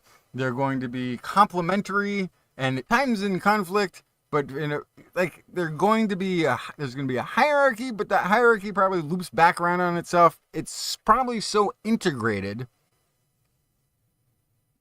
that they're all going to have. It's like the elephant in the dark. You know that scenario. Like, Yep. oh, what is this thing in the dark? Oh, it's big like a wall. No, it's round and tall like a tree. Or they feel the tail and it's like, oh, it's like a small snake. Elephant tail. Everybody's got a snake. different piece of the elephant, and they are thinking the It's elephant a broom. The trunk is a is a snake. very different thing than all the others are describing. But it turns out when you add it up, they're all describing an elephant, and it all makes sense.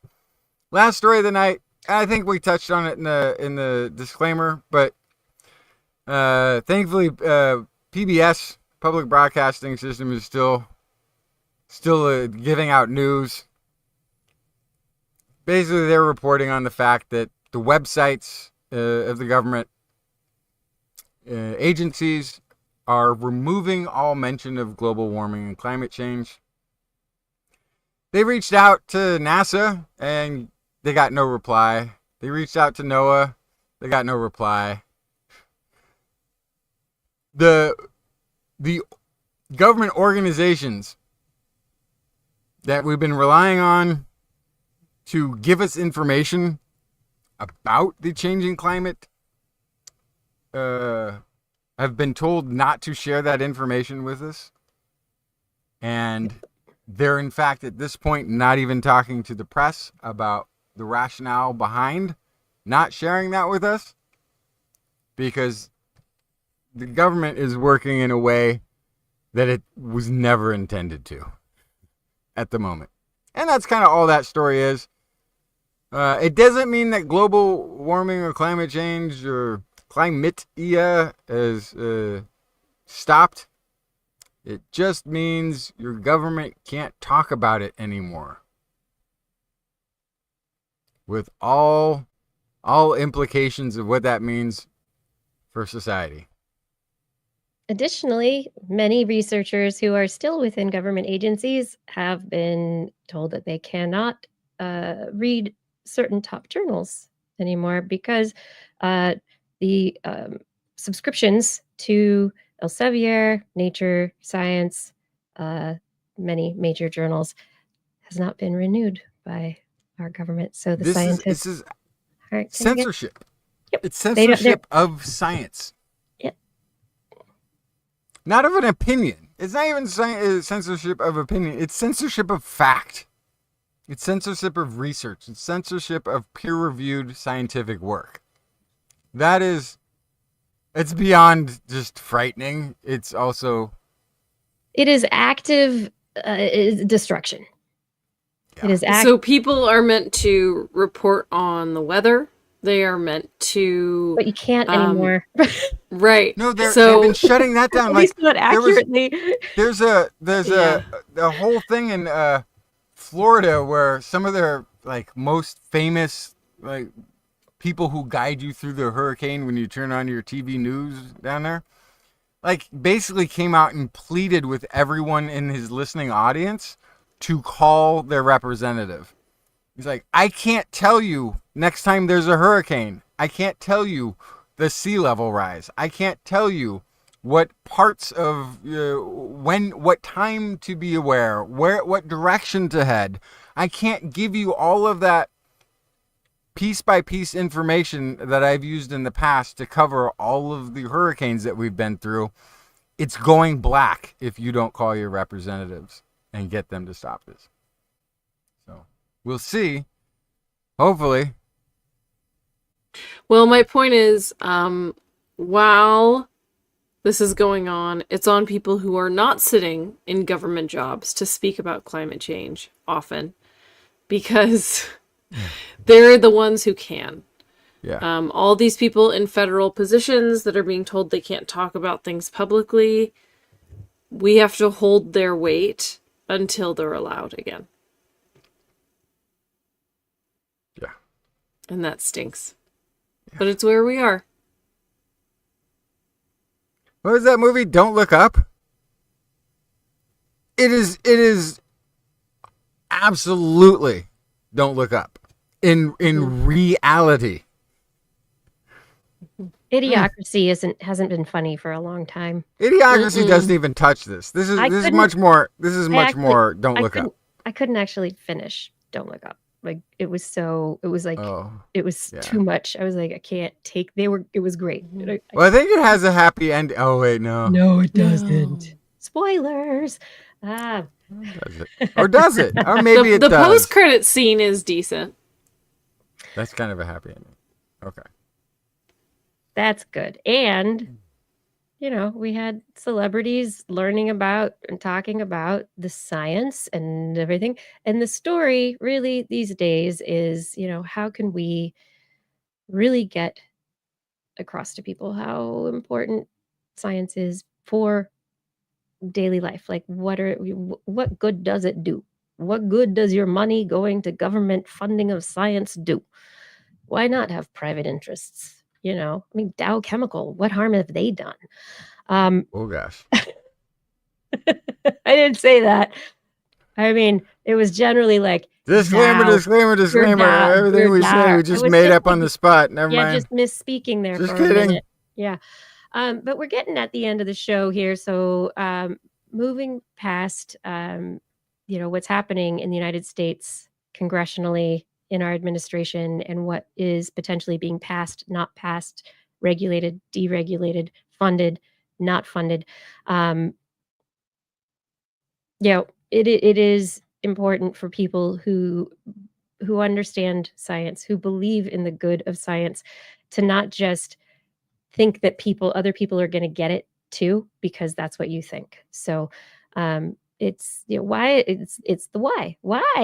Why is it cool that triglycerides are an important fuel reserve for nerves in the brain? What?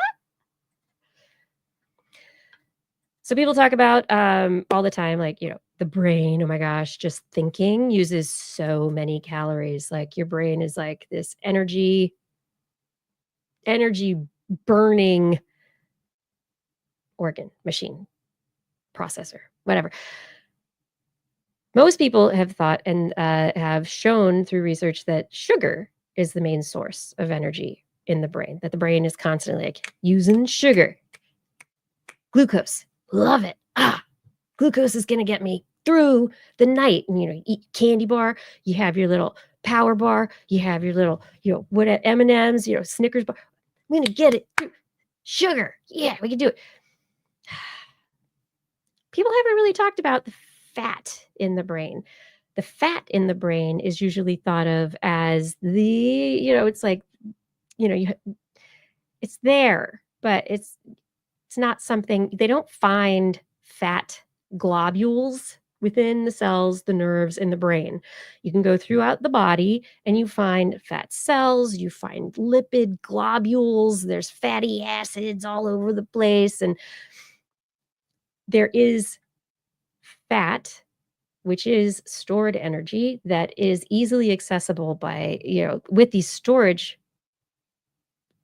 abilities throughout the body. The brain, we haven't really seen that before. So everybody's been kind of like, nah, the brain doesn't use fat. The brain, whatever. New study has discovered, hey, back to glia, that that there are glia that come over just like the mitochondrial kind of thing, that the glia show up and they help to deliver lipids. That there are neurons, they have fluctuating fatty acids that get derived from these lipids, but then the neurons use it. That when the fatty acids, the lipids get delivered to the brain, the neurons immediately take it and they give it to the mitochondria to give the mitochondria energy to do the work. And it's not always sugar, but they don't store it. It's delivered. And it's the astrocytes, it's the glial cells that are talking to the neurons, and the like you said, the astrocytes are delivering the mitochondria. Oh, you're tired. Oh, you're running down. Your mitochondria are running. Here, have a mitochondria. They're also saying, let me bring you butter. let me bring you this wonderfully energy filled store of fatty acids. Neuronal waiter and concierge. Yeah. So I thought that was support. Yeah. It also kind of, it's this new understanding of how these glial cells and the neurons work that can also be, used in our understanding of the metabolism of neurons, the mitochondria, and how the brain functions. So why do neurons get tired? What breaks down first? Is it the mitochondria? Is it the delivery of these fatty acids and lipids? Like how does that system all work? So the researchers, and for the first time, they're like, hey, nah, these neurons, actually, they eat fat. They like it and they need it. So there's stuff involved in that, and it's very cool. Fatty brains, that's good. You should have a fat brain, or you should have a brain that likes fat. And my last study is a birdie study because birds are so wonderful. You like chickadees? I love chickadees. Chickadees are chickadee-dee-dee-dee. I don't even know if I really know what a chickadee is. What? To be honest. What? How I can don't know if I've seen one. Maybe I've seen thousands. I'm assuming it's some kind of small bird. But if you took it is 50 different small birds, or even 3, I had probably poor odds of figuring out which one's the chickadee. Okay, well, let's see. I'm not typing right. Blair left, so Figure out which one of these you leave birds already? is a chickadee. We will ask you a really quick question. It just came out. Anyway, this PRA. I used to work with the lead researcher who was the head of the lab in which this research is done. And Vladimir is also an amazing photographer and takes pictures of chickadees all the time at his field sites. And they're just wonderful images. And these cute little birdies, there are so many of them. Oh, I got to share the page so that you can share this tab. So there are black-capped chickadees, there are mountain chickadees, there are chestnut-back chickadees. They are parids, so they're related to the European birds, the great tit, the blue tit, the parids. So family Paridae. And these birds are really small. They have incredible memories because what they do, they've adapted for food storing. And so during the summer, their brains kind of shrink, their hippocampus, their brain kind of shrinks up a little bit because they're going to be running around and just doing sexy things, trying to just get around their environment and, have mates, make babies, do all this stuff. But then their brain goes, ooh, I got to grow because I have to remember where I put my keys. And so their brain grows, they start putting food all over the place. And every day they store food, and it helps them to survive through winter conditions. And these birds very often are in mountainous regions. They also have a spread up to the north, up through Canada and toward Alaska and these northern regions. And they exist in very, very cold situations. One of the very, very early studies on the memories of chickadees was on the Siberian, not chickadees, but tits, the Siberian tit, which is a Siberian bird. And it has the claim is of the memory is stores some 250,000 items over the winter, the winter season. It's got me beat by like a lot. Yeah. So these birds are amazing, and they have a variation along the ecosystem, like the environments that they live in. And so this study looked at the evolution of spatial cognition in the food caching chickadees. So what they did is they looked at multiple populations around these environmental gradients to see kind of the causes and consequences in individual variation, not just population level variation, but like, oh, you're the one that doesn't remember where you put your food versus the good rememberers who, survive really well. So they also looked at the genetic basis of that variation, and they showed that chickadees, and this is from the abstract, chickadees in harsher environments have better spatial cognitive abilities and a larger hippocampus with more hippocampal neurons, with differences between populations persisting in common garden experiments. So they could take, it's like, oh, harsh birds, but I got bird feeders. We could do a little garden test and tell the difference between the abilities of these different birds. Chickadees tested in the wild had extensive individual variation. So not all chickadees remember the same, just like, people. And the variation is heritable and has a genetic basis. And it's associated with significant differences in survival, lifespan, and reproductive success, as you would guess. But there's also luck. So what their study is really showing is that chickadees and the evolution of their memory and their abilities is really shaped by the environmental conditions and natural selection.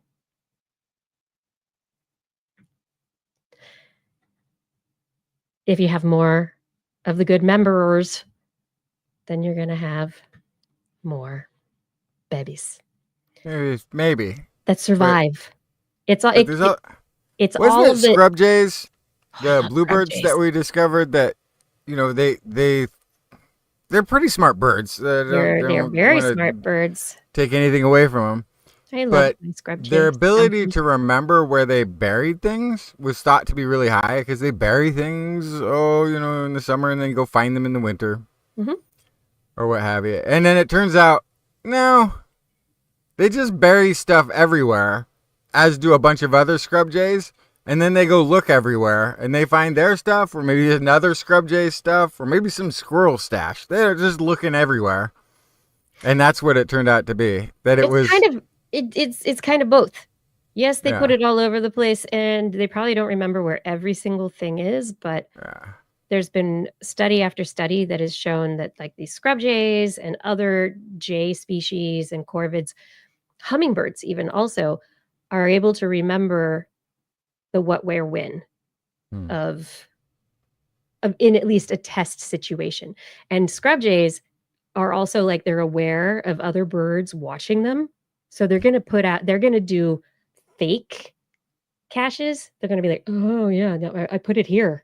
And then there's a whole dynamic. Perfect. Interaction going on between different organisms there. But the hippocampus, we have a hippocampus. It is involved in our memories. It's involved in our ability to remember things. It's part of that pathway. It's like the librarian that has the Dewey Decimal System or whatever, that as the information comes in, it goes, you are going to be filed here in a distributed manner that nobody will ever understand. But the hippocampus is essential for long-term memory and recollection. Yeah.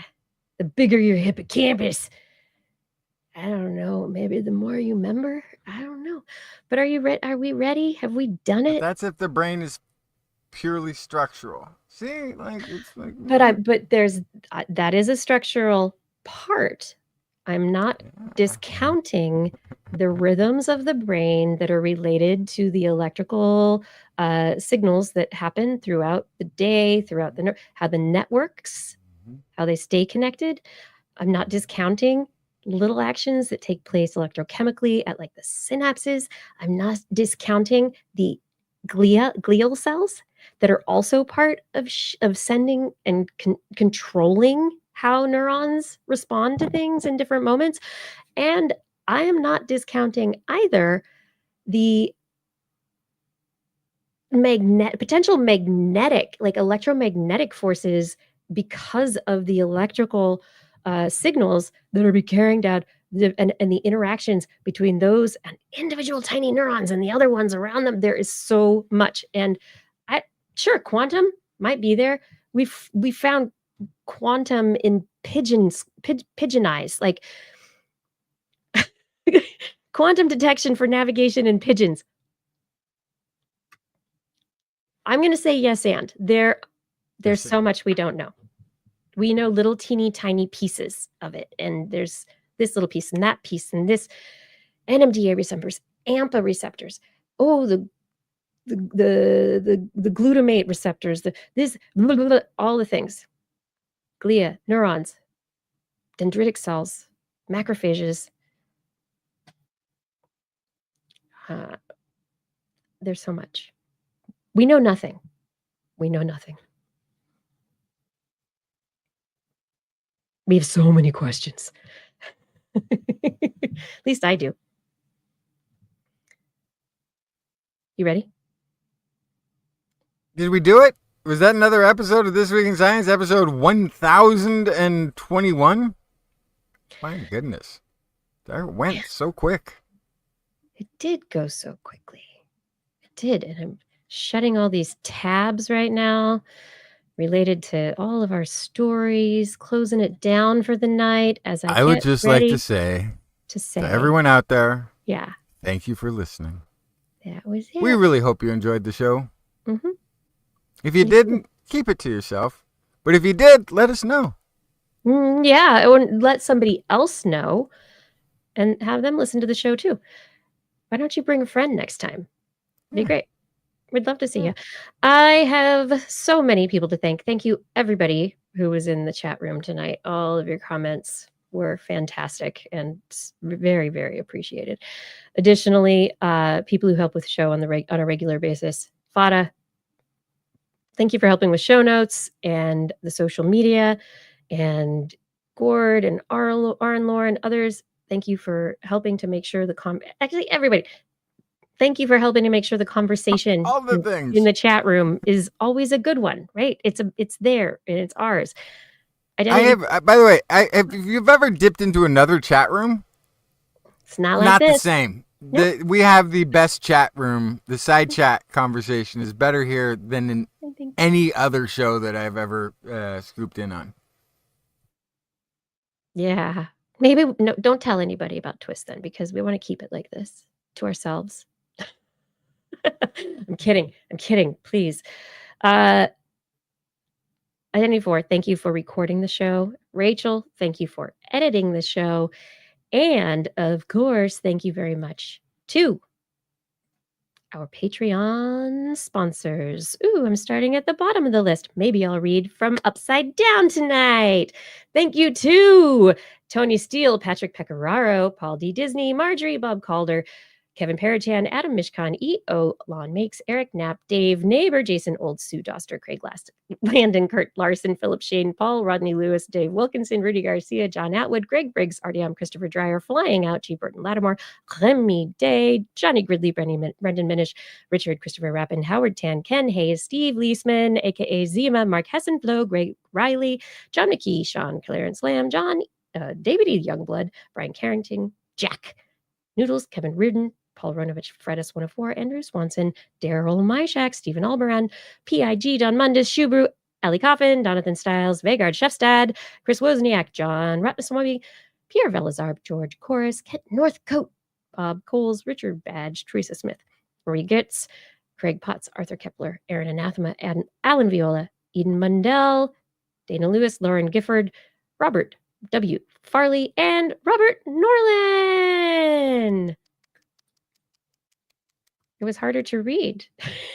That was amazing. I don't think you were going to be able to do it because like some of it must be like muscle memory at this point. But And I was then- used to going one way, and now I'm like, oh, I'm going to go the Yeah. other. Yeah, that was pretty Yeah. fun. Thank you, all of you, for supporting TWIS on Patreon. And if any of you are out there and feel like you'd like to help out an independent science podcast who is trying to be unbiased and just, share and be curious with you and, have conversations that are respectful and whatever, we'd love your support. So please head over to twist.org and click on the Patreon link because you are how we are supported. On next week's show, We will be back Wednesday, 8 p.m. Pacific Time, broadcasting live from the Twitch, YouTube, and Facebook channels. and if you want to listen to us as a podcast, which we are, you can just search for This Week in Science wherever podcasts are found. If you enjoyed the show, get on their phone or their whatever device and subscribe them to the show as well too. Yes, for more information on anything you've heard here today, links to the stories will be available on the website, www.twist.org, where you can also sign up for a secret newsletter. And I'm thinking more and more about writing things. More and more. I think about it all the time. Thankfully, we're all tragically, fully committed to procrastination. So if you sign up, you might still never get a newsletter. It's just possible that the amount of time it will take for us to put out a newsletter might outlast the show or us. But isn't it the joy of not knowing? The what's at the bottom? excitement of will they or won't they ever actually send me a what is newsletter? what's at the bottom of the Cracker Jack box? We'd love your feedback. If there is a topic you'd like us to cover or address, or a suggestion for an interview, please let us know.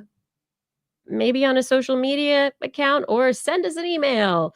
Just put TWIS in the subject line so your email doesn't get spam filtered into I don't know. It's so hard. I don't know how Blair does it. The confusion Blair's of just- neuroscientists. That all of it, they won't even, I don't know. What is this email? I don't know. Put TWIS in the subject line. We look forward to discussing science with you again next week. If you've learned anything from the show, remember, It's all in your head. This week in science. This week in science. This week in science.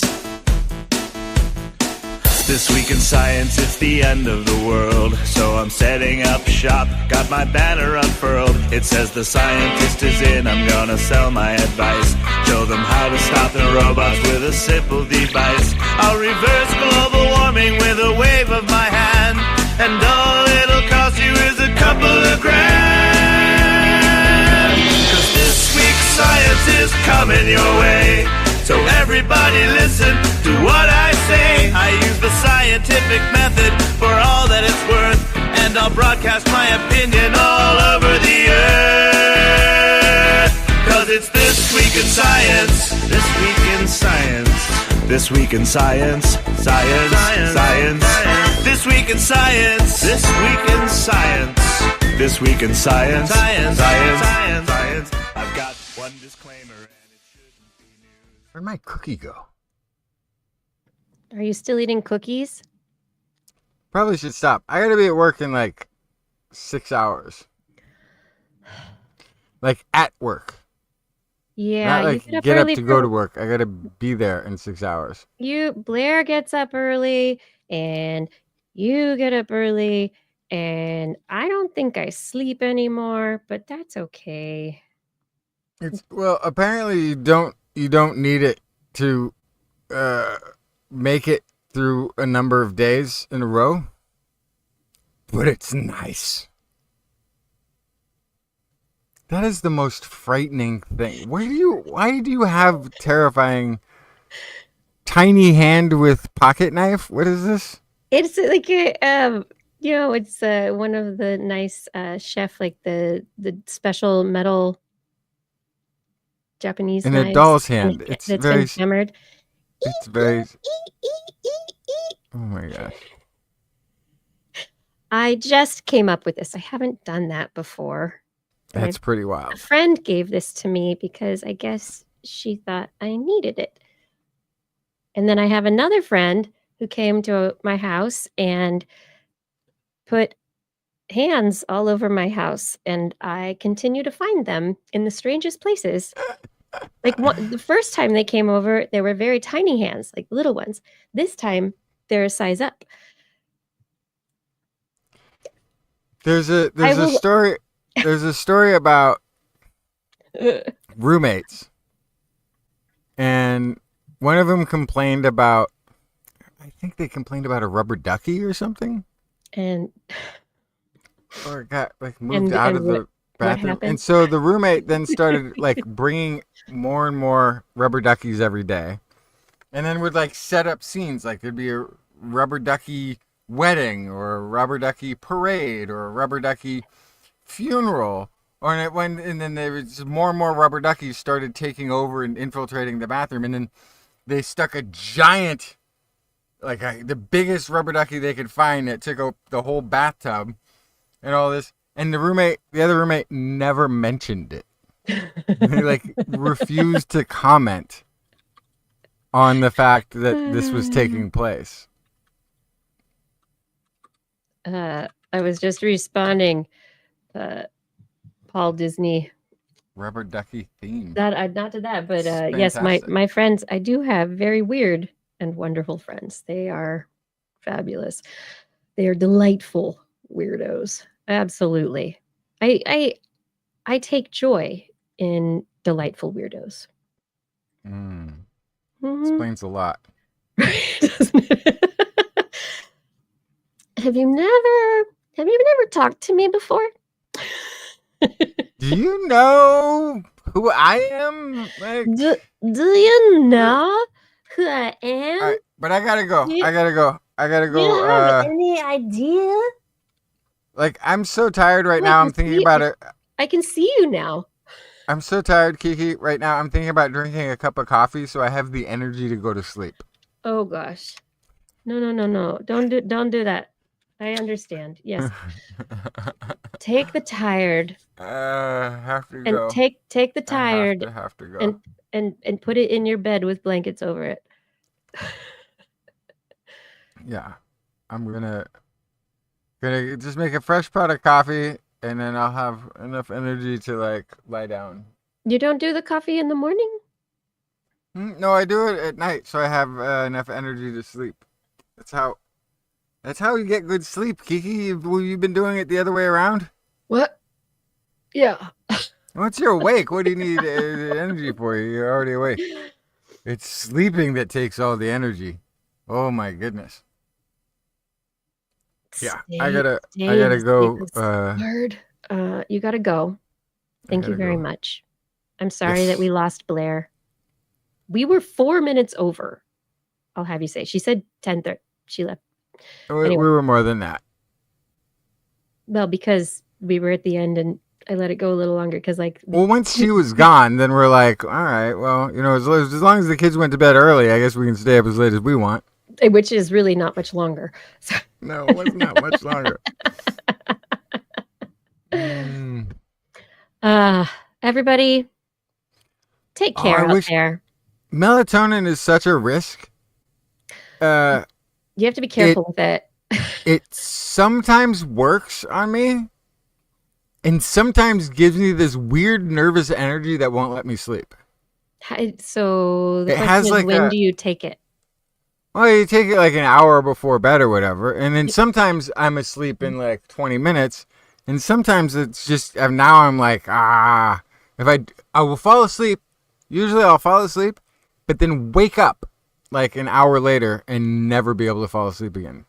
And I blame the melatonin because I don't normally do that. Once I fall asleep. I'm What about usually the good. pot of coffee? That's the only thing that works. Oh, and it's got a lot of like Irish whiskey in it. I don't know if I mentioned that part. That's funny. So I left out one of the Where's ingredients. just for a moment. I don't know if you'll be able to see it. I don't wear my glasses, so just so you know that it's in the corner. I just found something. Ah. Oh my god. That's fantastic. I just found something. That's fantastic. It's just hiding everywhere. I just looked up and was like, I haven't seen that one yet. Wow. It is a scavenger hunt. And I don't know. It's so great. Brilliant. They're everywhere. Good night, Justin. Say good night, Justin. Oh, good night, Justin. Say good night, Kiki. Good night, Kiki. Good night, everyone. Good night, everybody. Thank you for joining us for another episode of This Week in Science. We hope that we'll see you I again. found one too. This one, Oh my goodness, they're everywhere. yours is a little larger than like this one size, and there's that size. There's Mine's just many close to the camera. Here, sizes. mine's just so close to the camera. Here, let me, wait, no, that would be the other way around. I'll do it like this.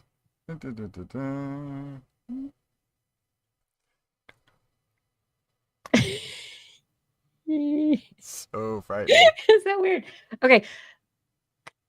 Be well, all. If you need to do something, write a letter to your newspaper. Write an op-ed letter. Talk about what's important and why.